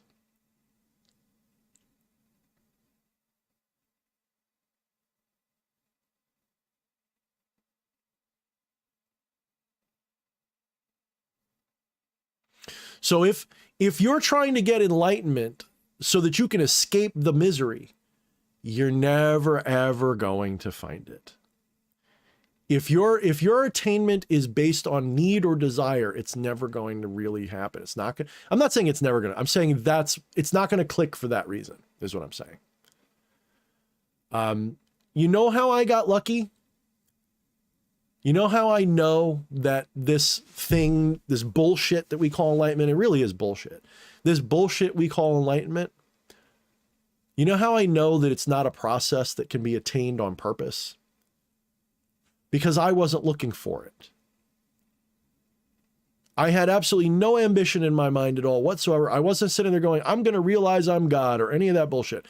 I literally was bored at work and just felt like listening to some Zen type shit because I occasionally liked the wisdom of it. And I had certain intuitive things in my mind that resonated with that. And so I started listening to Alan Watts, and I had there was literally, in some ways, that's why Alan Watts was perfect for me, because I had no goal in mind. I was just enjoying his voice, and the things he said resonated with me, and the stories he told were cool. And it had there was no goal in mind. I didn't even know he believed in anything. I just thought he was some weird hippie guy. I didn't know what he believed. I just know that when I looked up Zen stuff, he popped up a few times and I listened to him. This was like 7 years ago now. And I listened to him a few times. I said, wow, I love this guy. I had no understanding of what he was teaching or talking about. He would even say, I'm not even a teacher, I'm an entertainer. And I love that. I'm like, okay, good. You're entertaining as fuck. I'm going to listen to you. And then just one day, while listening to Alan Watts, I got it. He didn't even tell me what he was telling me. It just clicked. He didn't sit there and go, by the way, he might have said you're God a few times. I just would laugh that off. Like, what's he saying? I'm not God. I'm just some asshole. That's silly. Just one day it fucking clicked. And it was like I always knew it. And it was like, oh. And once that realization happened, all the blockages that were in the way of me seeing it peeled away, and I had a moment of spontaneous, just Gnostic samadhi experience, just poof, out of body, weird shit happening. It's totally spontaneous. It was like because I derationalized the delusion of my mortality, because I eradicated that delusion with there was no longer an argument standing in the way of the possibility that I am the divine and that you are too. Because there was no more argument standing in the way, it happened. So in Vedic or whatever, Advaita and stuff, I think they say there's 3 ways. There's contemplative, there's meditative, and yogic, I think it is. Like something like, or practice oriented, right? Doing various tantric yogic stuff. So there's like, you think about it and realize it, you meditate into it, or you do rituals and weird shit and it happens. So for me, I went the contemplative method. I might meditate while I was listening to Alan Watts or whatever. I might go into like a mindless, like a thoughtless state, I suppose, for sure. But it wasn't like I was sitting there meditating against the wall going, argh. It was literally just, there was no purpose there. And that's in some ways like a sad thing for people who might be listening to me, is if you're listening to me with the goal of becoming enlightened, realizing you're whatever, you're not going to get it here. Like you know when you're going to get it, when you're not looking. Just like anything magical, like when you're not trying to do it, it happens. Like, like they say in most magical circles, if you do a ritual and you wait for it to happen, it doesn't happen. But if you just ignore it and forget you did it, it happens. It's a lot like that. And realizing your true non-dual pantheistic nature, whatever language you want to throw on that and call it, realizing that is always spontaneous. And it's always an act of true will. It is not an act that you do on purpose. It is an act of will. Purpose is different than will. Will is the Tao. Will is inevitable. Your will is always done. So your will doesn't have any intention, though. Your will doesn't have any purpose. It is purposelessness. Purpose comes after the will. Purpose appears after. Purpose is an action of ego. Ego gives things purpose. True reality is purposelessness. It just is. And that's what you are. You're purposeless. If there was a purpose, that only purpose would be to do as you will. You know, I mean, it's circular. There's a circle there. You know, you can't control things because you are the things. You know what I mean?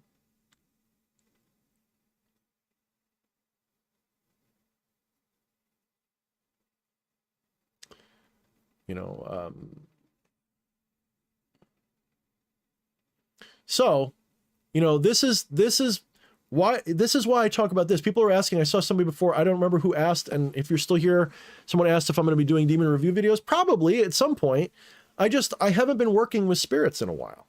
The little bit here and there that I might give them a nod or whisper or a little prayer or a little offering or something, you know, that's mostly just to keep the door open. I've really been very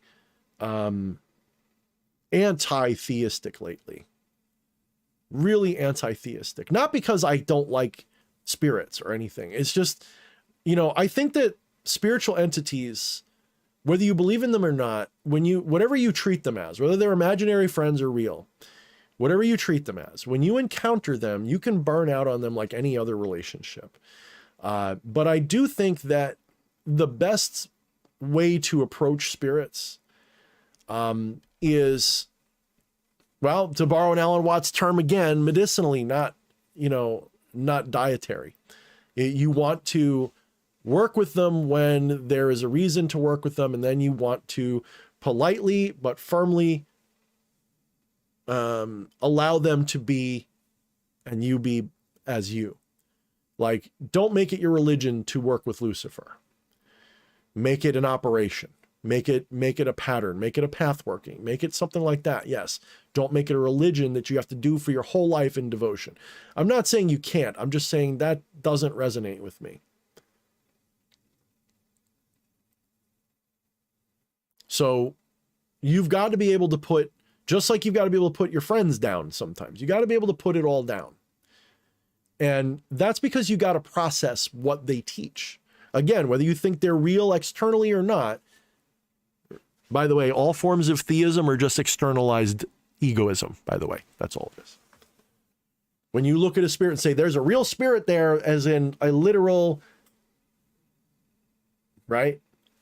You're doing that because you're doing the same thing to yourself. So when you transcend it, you don't care about them being real anymore. Maybe that's what I should be teaching people, is don't care if they're real or not. Work with them whether they're real or not. Work with them as archetypes of the divine, which you can integrate. And when you integrate the right archetype, it's like a key that unlocks something and you go off to another level. That's theurgy. There's a lot of ways to do theurgy. You can meditate into theurgy. You can contemplate into theurgy. Theurgy is just theurgy. But you can do it also with spiritual entities. You can do it with energies, whatever symbolism you want. And if you think that the gods are real, then theurgy for you is being accepted by them and merging with them and becoming like them, and that's your theurgy. For other people, it's just a mental lock and key situation. Whatever it is for you, just do it that way.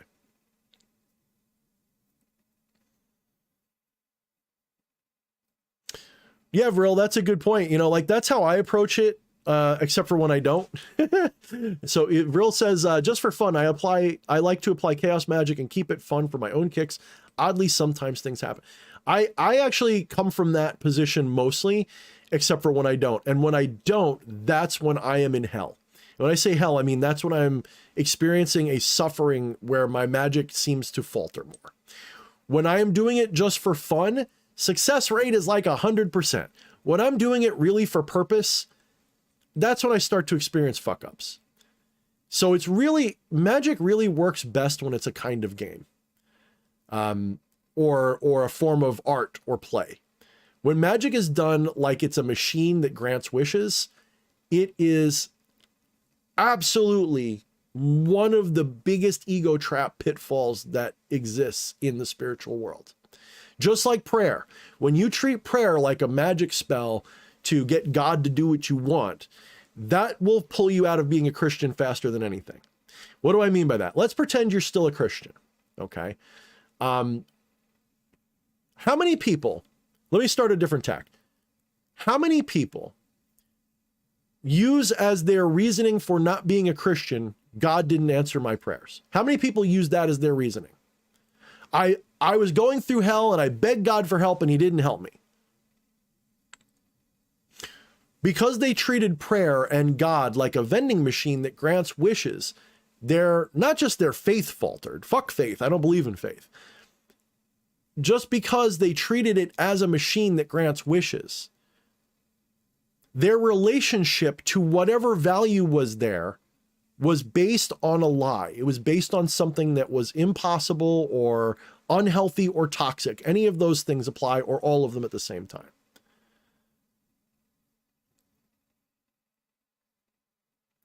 So when you base your relationship to magic on results, you either have to end up being faithful like any other religious asshole, or you've got to admit it doesn't always work. And if it doesn't always work, why not? If it's not rational, if you can't figure it out, what is it? It's just bullshit. It's just a game. It's just a fucking lie. And then you ditch it because it's not working. Or you lie to yourself and you say, well, I'm just, I fucked up the spell, or the spirits didn't want it, or some other bullshit. That leads to your falling out. So, you've got to be very careful. When you treat magic as a vending machine, sometimes you get exactly what you wished for. But ironically, the more you treat it as a genie that grants wishes, the more that, and maybe that's the ultimate meaning of the monkey's paw, by the way. That just hit me like a ton of bricks. Maybe that's really the secret of the monkey's paw. It's not that you got to be really careful what you wish for. It's that when you treat wishes like a vending machine, it tends to backfire like that. Because it's almost like you're not supposed to do it that way. It's like it's supposed to be a game or a celebration of something, to me, I treat magic as just the other end of prescience. To me, it's all more like prescience. It's all more like synchronicity to me. When I do a ritual, I usually know it's going to work before I even do it. You know what I mean? Like the ritual is just a thing I'm doing just to get me into that timeline where it happens. That's all it's there for. That doesn't mean I don't put every energy into it. It just means that I know that it's just an act. I know that it's just a little game I'm putting on top of it. It's just a way to highlight the fact that I already predicted it. And sometimes I fly blind. I don't know if it's going to work or not. And I'm just doing it for fun because I like making the video, or I like the experience of the ritual, or whatever. Somebody paid me for it and I feel like I'm obligated to give them the best possible ritual I can do. And those cases are what it's all about. And this is why I say, like, what I practice is more like sorcery when it comes to magic. In terms of like results-based magic, it's more like sorcery. It's more like synchronistic sorcery. It's more like dimension jumping, or law of attraction with extra steps, or paradigm gate transitioning, where I go from one timeline of reality to another. I don't treat it as results-based magic. I treat it as probability augmentation, or like anything other than a vending machine that grants wishes. And really what it's ultimately for, the ultimate purpose of results-based sorcery, thaumaturgy, miracle making, the ultimate purpose of miracle making is to validate whether or not your egoistic identity is aligned with the absolute divine that you are. So if your divine will, which is your will, if your divine will is in alignment with your desires, you will have manifestation. That manifestation being synchronistic, miraculous, whatever. So you will, if you can properly step out of that egoistic frame without losing sight of it, if that makes sense, to still be aware of your egoistic identity without thinking that's what you are. If you can step out of that for a minute and really isolate what's going on and what it is that you're actually doing, in a non-thinking way. It's a spontaneous realization. When you spontaneously realize what's going on, you have that spontaneous realization of what's going on. And then you follow that with like ritual or something, you know? The ritual didn't cause the manifestation. The manifestation just followed. Because in Zen, they would say it mutually arises.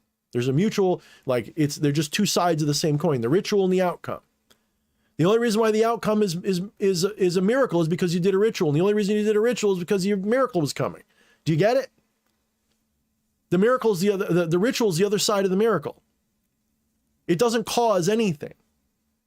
And this is such a hard thing. When you come out and say that, it's almost like, so like a couple months ago, I came out and tried to explain this to people, that magic doesn't cause things. In fact, nothing causes anything. When I tried to explain that, I had several people get offended. It was almost like I went into a church and proclaimed that I was going to become a Satanist and to hell with the church. Like, it offended them so deeply that it pissed me off. I'm not going to lie. It pissed me off because they were just so mad that I was no longer in their minds saying what they thought. And yet what I was actually saying was way more powerful than this idea that magic causes the world to change to your desires. When you realize what it's actually doing and what you're actually achieving through proper magic, it transcends this petty vending machine bullshit completely. You realize that the stars are there because you put them there. Like this whole idea that like I need to do a ritual for $5 to pay for gas is bullshit. Just another ego trap. When you realize that magic is a way to transcend that illusion of desire and ego being the same thing and all of this related stuff, when magic becomes a way to validate that that your yoga is complete, that your yoking of the self to the divine is complete. That's what it's for. That I think in my first book, I actually stated that magic is a form of yoga or tantric yoga or whatever. I think I said something like that. I may have misappropriated the term a little bit, but I don't think so. Magic is a form of yoga. Magic is a form of yoking the illusory self to the truth. Not of dispelling the ego forever, because you can't. If you're in this embodied state, I'm sorry, anybody who says I am egoless just lied to you. You're here, you're experiencing ego. You may know that ego is not you, but you're experiencing ego. Even the fucking Buddha, sitting there in his little robes, everything he did, no matter what any fucking master tells you, he still had ego going on. Otherwise, he wouldn't have cared at all. He wouldn't have wore clothes. He wouldn't have ate food. He wouldn't have done shit. When you're egoless, when you're just you, you're just existing as pure consciousness. There is no body. There is no self. There is none of this. You don't do anything. You're gone. This is gone. You don't even see it. Even if you're looking at it, you don't even see it. Do you get what I'm saying? That sounds crazy, but it's true. You'll be looking right at it and not see it that way anymore. It's like when you're in a really Zen state, when you're sitting there and your whole vision just blurs out. You see the whole world. You don't see things anymore. It's just wow. It's just a buzz. There's no tables and chairs, no self, no other, no sky, no clouds, all gone. Even if you're looking right at it, it all goes away.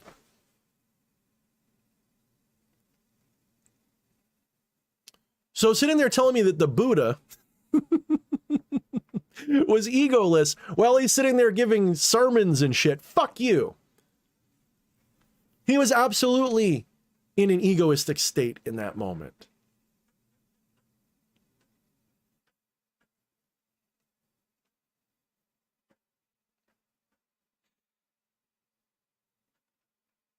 We treat ego like a dirty word.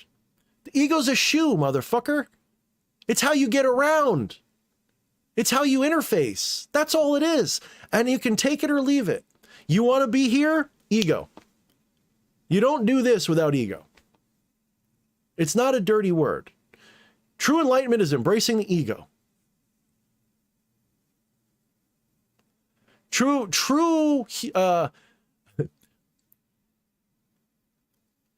How do I put this? It takes an enormous amount of pride to be humble. It takes an enormous amount of humility to be proud. When you understand what that means, holy crap, is that a breakthrough? When you realize that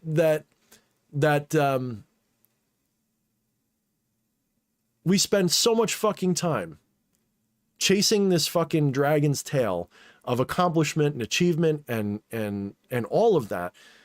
Oh man, are you fucking yourself up until you figure that out. It's fun. And then you sit there and when you realize that, you just fucking laugh and you do it anyway. Don't you get it? Like that, I said this a couple times recently. I'm going to say it again. I had this one person saying, I can't wait to not reincarnate. I can't wait. And there was this Zen teacher who said, I don't remember which one it was. I always fucking fuck this up. Who said, until you're willing and until the idea of reincarnating into this exact life 5,000 more times in a row, unless that appeals to you, you haven't hit enlightenment yet. So if your whole point of enlightenment is to escape this, you're done. Like nope, not yet. You're not ready yet. Being enlightened is like, all right, this is going to be a little personal. Like it may not relate to a lot of people. Being enlightened is a little bit like, let me give you an example of when it would happen to me, and I'll see if you guys can sort of get it. When I was doing martial arts a lot, you know, back when I was a healthy young guy and not some fat old middle-aged fucker, one of the things I like to do was to toughen up my fist. Even though I have like baby hands, like yes, my wife, my hands are like, even though I do labor all day, my hands are baby soft. I don't know I can't make them callous no matter what I do. I don't age enough anyway. So I'd beat on brick walls. I would literally punch brick walls and I'd work up to like really hard punches. And at first that shit hurt, but you'd keep punching and eventually you kind of punched through the pain, and eventually the pain didn't hurt so much anymore. And eventually it just became fun. Even though you felt the pain, you didn't mind it. So enlightenment, if we're going to describe it, is not that you don't feel pain anymore. It's that you don't mind it anymore. Just like if you're having a nightmare and you realize you're dreaming, you don't mind the nightmare anymore. You might let the monster get you because that might just make the dream more funny. And maybe you'll go down the monster's stomach and then burst your way out. Or maybe you'll die and you'll wake up. It don't matter because you know it's a dream. It doesn't matter anymore. So you enjoy the whole show. In some ways, enlightenment is actually a negative. What? How is it a negative? In some ways, it's a negative. And what I mean by that is, if we accept that you are the divine having a non-divine experience, we must accept that the divine is not trapped. It is here of its own accord. It is here by its own will. The divine is having a human experience because that is its will right now. So there's nothing wrong with having that human experience. So that means that this idea that you're not supposed to is actually, if we're going to call it a sin, that would be a sin. If you are unenlightened, that's exactly what you're supposed to be right now. If you are enlightened, that too is exactly what you're supposed to be. But there's a slight degradation there. How can I keep saying that though? Isn't enlightenment something better? It sure sounds better. No. Enlightenment's just realizing it's a dream, dude. How does that make it not good though? Well, sure. When you're being chased by the monster and you know the monster's not real, it's less scary. That makes it better, right? Sure. But it also means when you're fucking that supermodel in your dream, that ain't real. That cookie that you just ate, that's just a feeling. That's not reality. It's not unreality either. It's just It's a dream. So the sweet doesn't taste as sweet. It still tastes very sweet. But because it's not so real, it loses something. The intensity is gone. It doesn't mean you're dull. It doesn't mean it's all boring. It just means your stakes are lower. It's kind of like a video game. Imagine you were born like in the Matrix, but make it something more relatable, like a VR headset. You're born, you don't know it's a fucking headset. You live that life, and then someone yanks it off of you, right? That'd be horrifying. But then you realize everything that you were doing in that fucking VR thing wasn't real. And if you put it back on, is it as much fun? Of course not.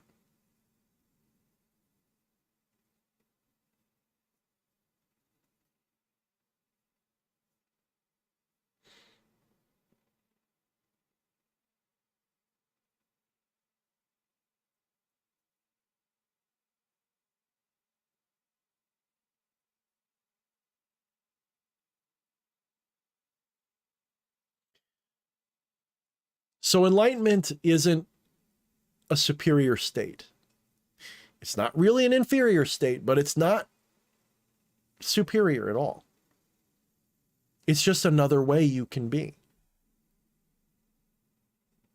If you're dreaming that, pick the supermodel of choice, pick the porn star, pick the person of choice, and you're dreaming that you're having the greatest sexcapade with them ever, you're whatever word I use, what was it, fornicalizing? I don't know what I said. You're fornicological, you're having a fornicological adventure with this person. And then suddenly you realize you're just dreaming. Doesn't that take some of the fun out of it? It's still fun, right? You're not going to stop. You're not going to be like, oh, this sucks. It's just, it's like gambling with funny money. Is gambling with Monopoly money as fun as gambling with your paycheck? Be honest.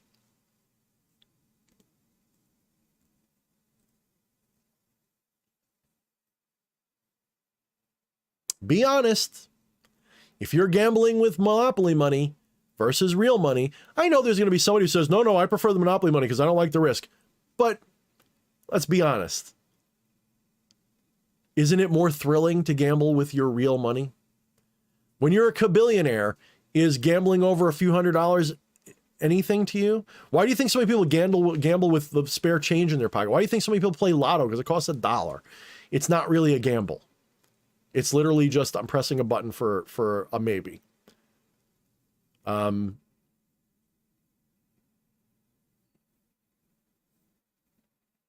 without that belief, that skin in the game feeling, life is not the same.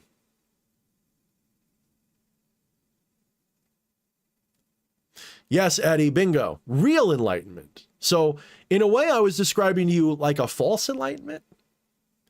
Real enlightenment is the ability to take that red pill, but still go back and enjoy that steak. To allow yourself to forget and remember when you really need to.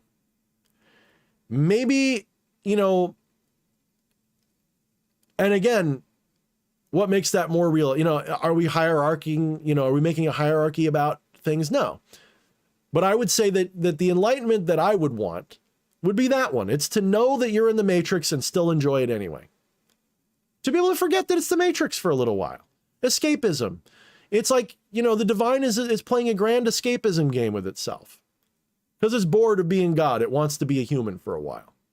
And then it gets bored of being a human. So go watch my old video, Godhood for Dummies, back about 100 pounds ago. Go watch that video. If you were God, would you really be God, or would you be you or someone like you? You would be Bob in accounting.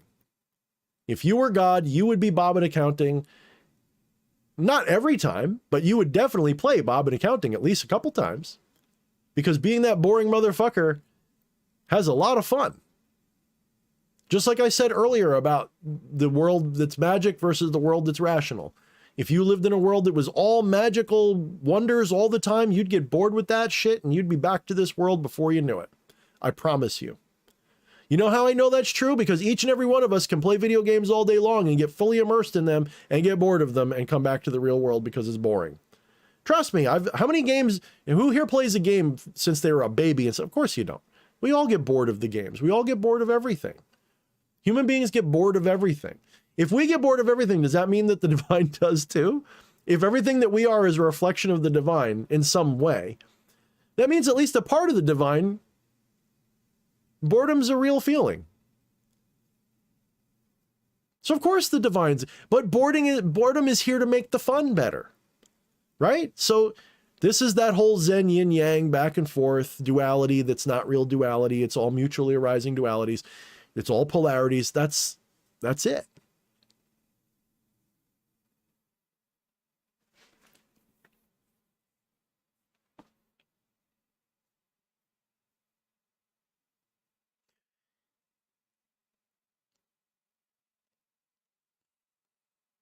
Yeah, The Matrix is a great movie. I see you guys talking about it.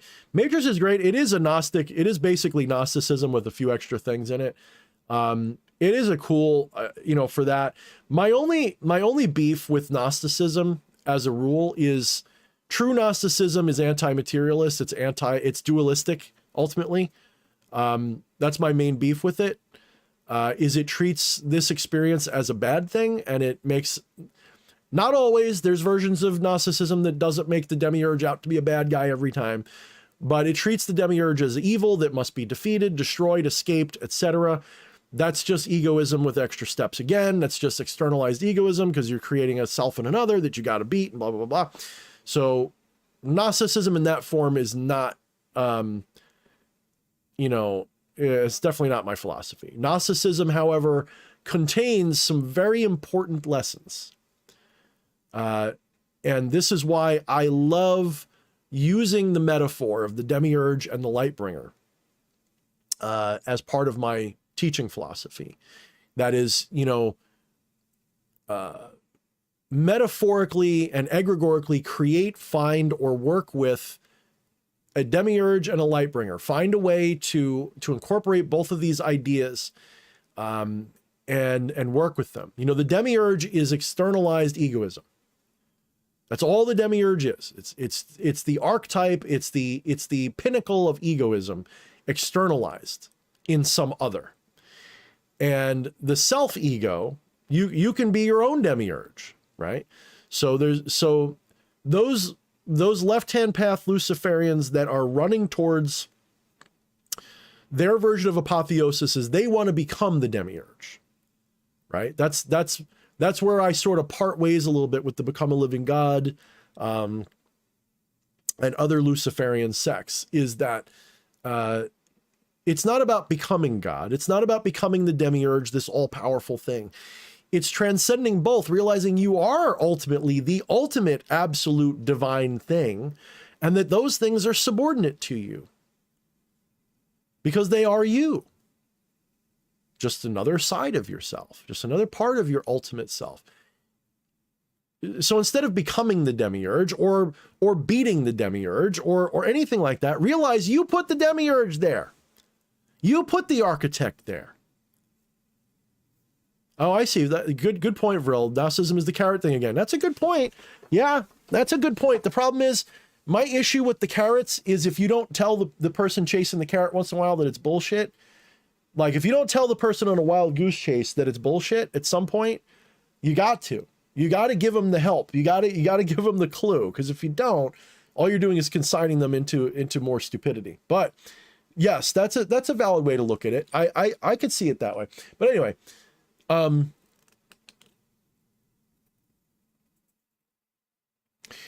you have to almost recognize that you as the divine put the demiurge into your life to help you sleep, to help keep you asleep. And the Lightbringer was put there to help keep you asleep too. But offer the doorway out. Because it begins as this battle between good and evil, the awakened and the unawakened, the demiurge and the Lightbringer. And you pick a team. We've all been there. I don't know anybody who hasn't been there. I don't care where you are on your spiritual journey. I can sort of tell where you are by what your relationship to these three entities are. The true self, the demiurge, and the Lightbringer. What's your relationship to them? If you're in an adversarial relationship with any of them, you still got a lot of work to do. You just don't know it.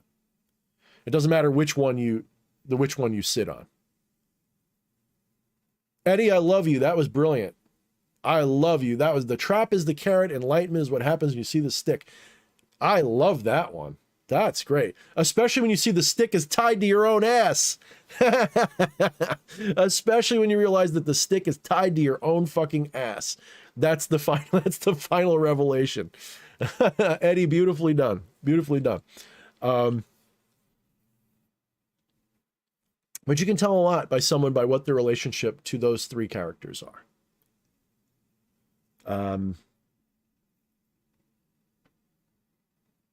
Yeah. And again, proof is in the pudding. I can know this stuff and forget it. Tomorrow, I'll wake up and something will happen that will probably annoy me. Maybe I'll step in dog poop or maybe something like that. And I'll forget in that moment what I am. And that stuff will really piss me off. I'll be really upset. I'll fucking throw my shitty sock into the fucking dirty garbage or whatever. And I'll yell at the dog. And then like a minute later, I'll be like, why are you so mad? This is just a dream, bro. It's okay. And just get back on with my day. And then I'll look back on that later and I'll realize even that moment of thinking this is just a dream, that wasn't actually the enlightenment at all. That was the Lightbringer side of the dualism game. Oh, you're not the person who stepped in poop. You're God watching it. Oh yeah, there's my Lightbringer again. Yes, I am free. Look at me. I am God. It's only later, like an hour or two later, I'll look back and go, both of those were stupid. You had the poop stepping experience. And then the I'm God experience. And they're all bullshit.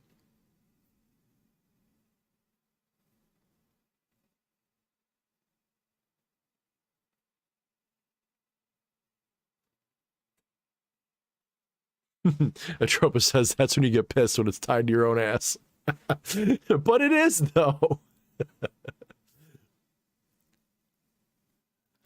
It is, though. It totally is. And that's the point. The point is not to get away from it. The point's to enjoy it. You know?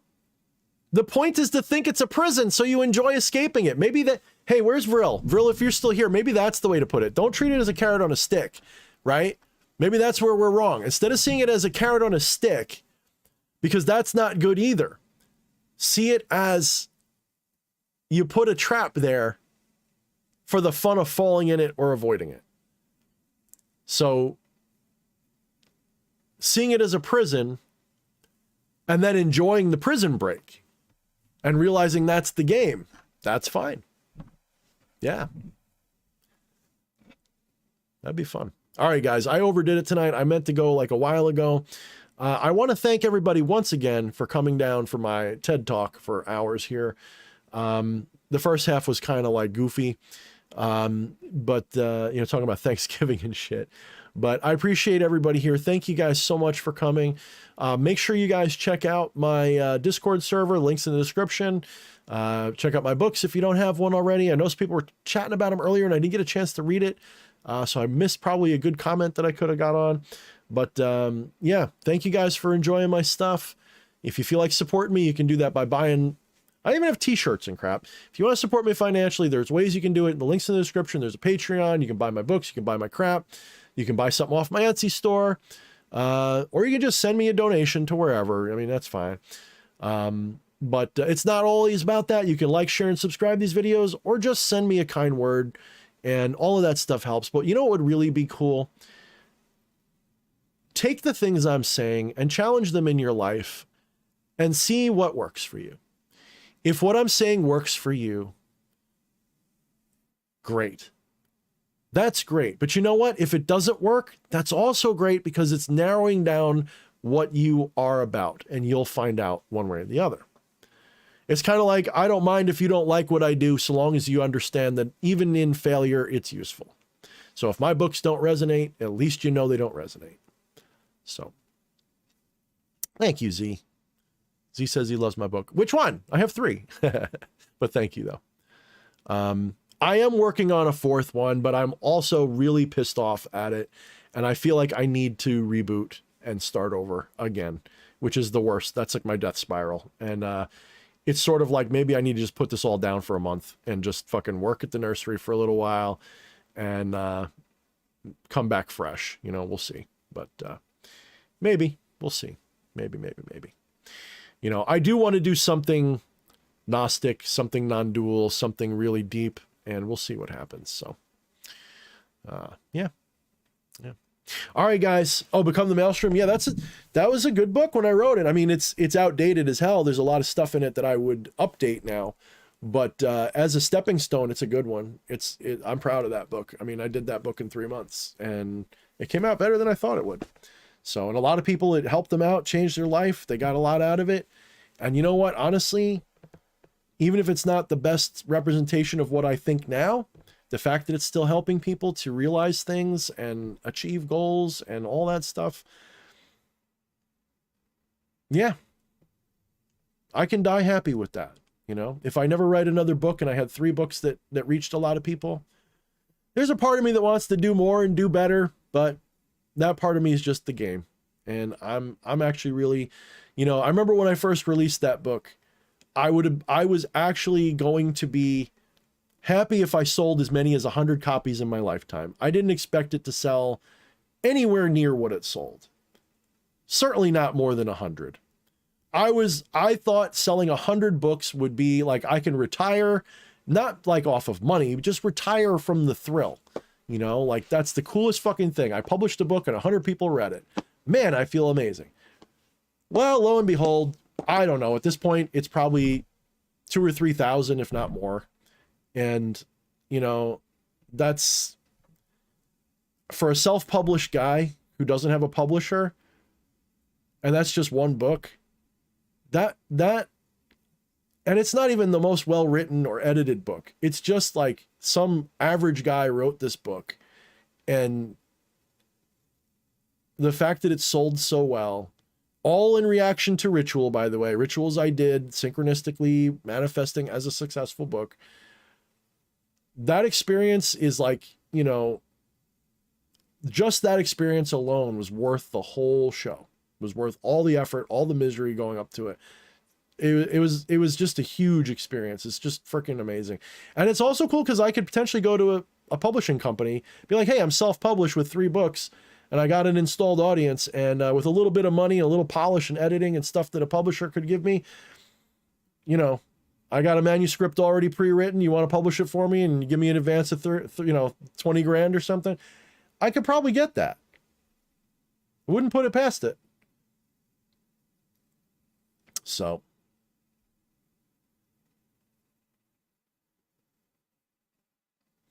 Yeah, and Shadownomicon, it's funny because when I look back at that one, there's parts of it that I would redo again. Actually, the most important, I'll say the part of that book that endures the most for me, besides, you know, the egregores, the shadow archetypes and so on, is the communion ritual. That format has pretty much become my format for all, when I do like ceremonial magic. That's pretty much how I do it. There's some differences. I don't always use like just the candle. I might light it differently, but that setup is pretty much what my temple is all about. So, I do enjoy it. Yeah.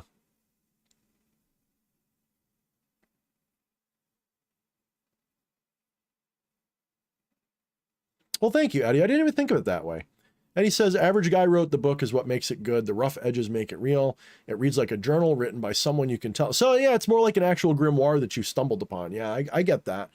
I totally get that. I could see why that would be good.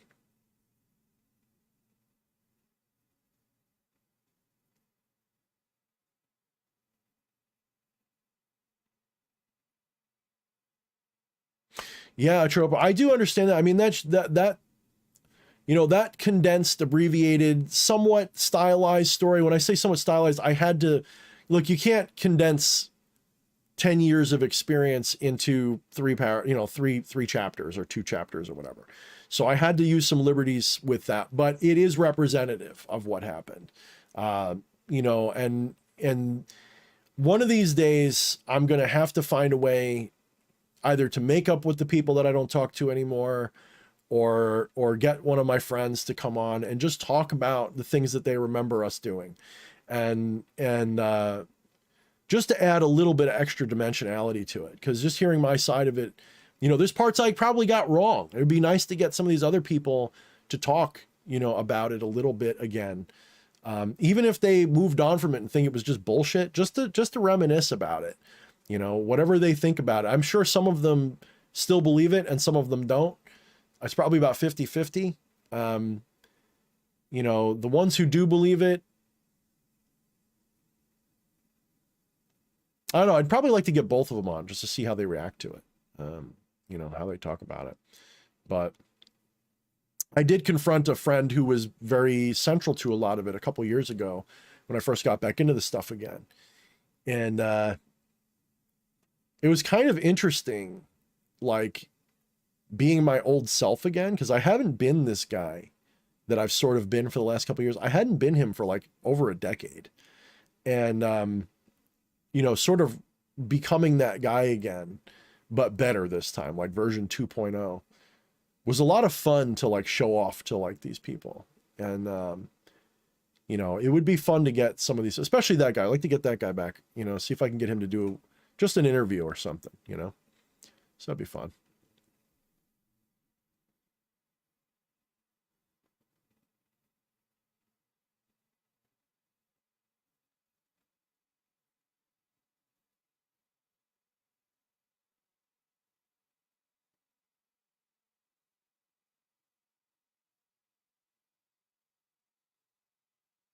Yep.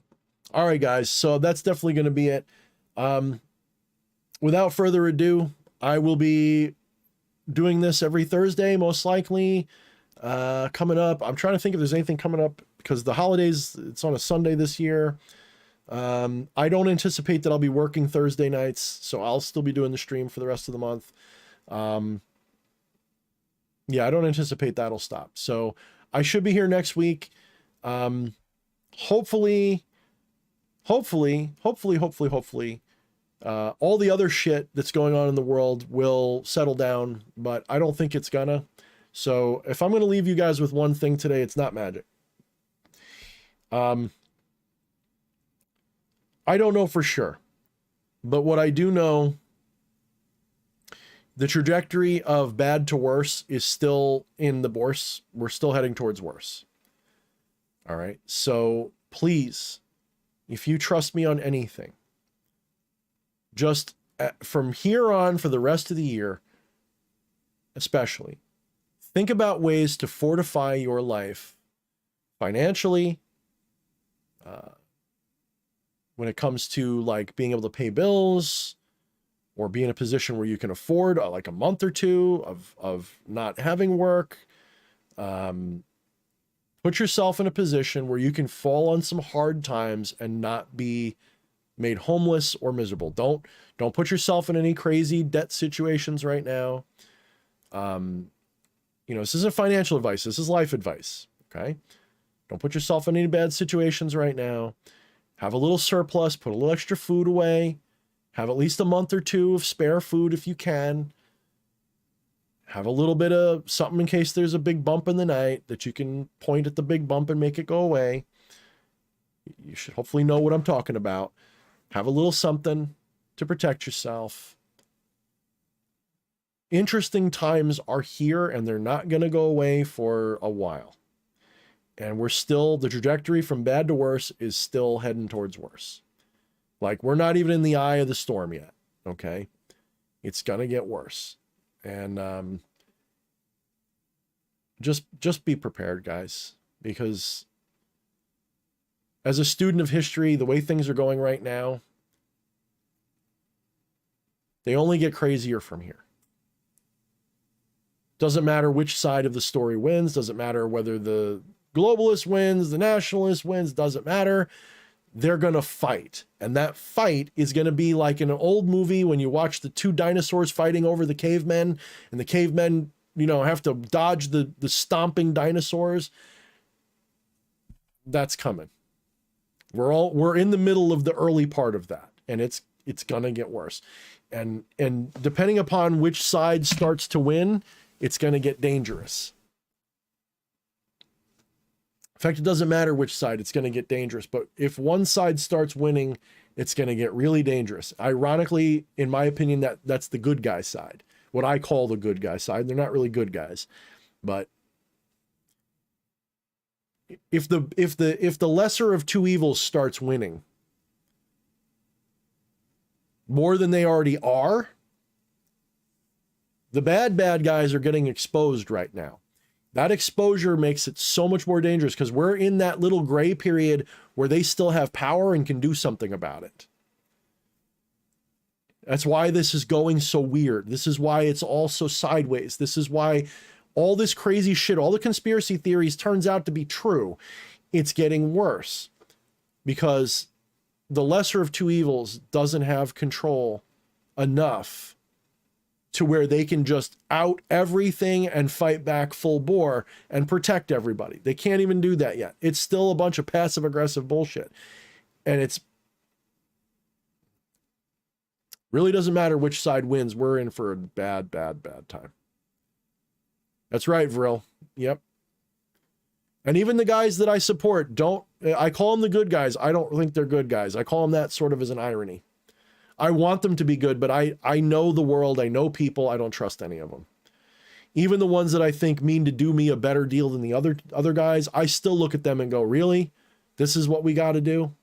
Like, we can't have what I would, we still got to have, fuck. All right, fine. That's who we're supporting then.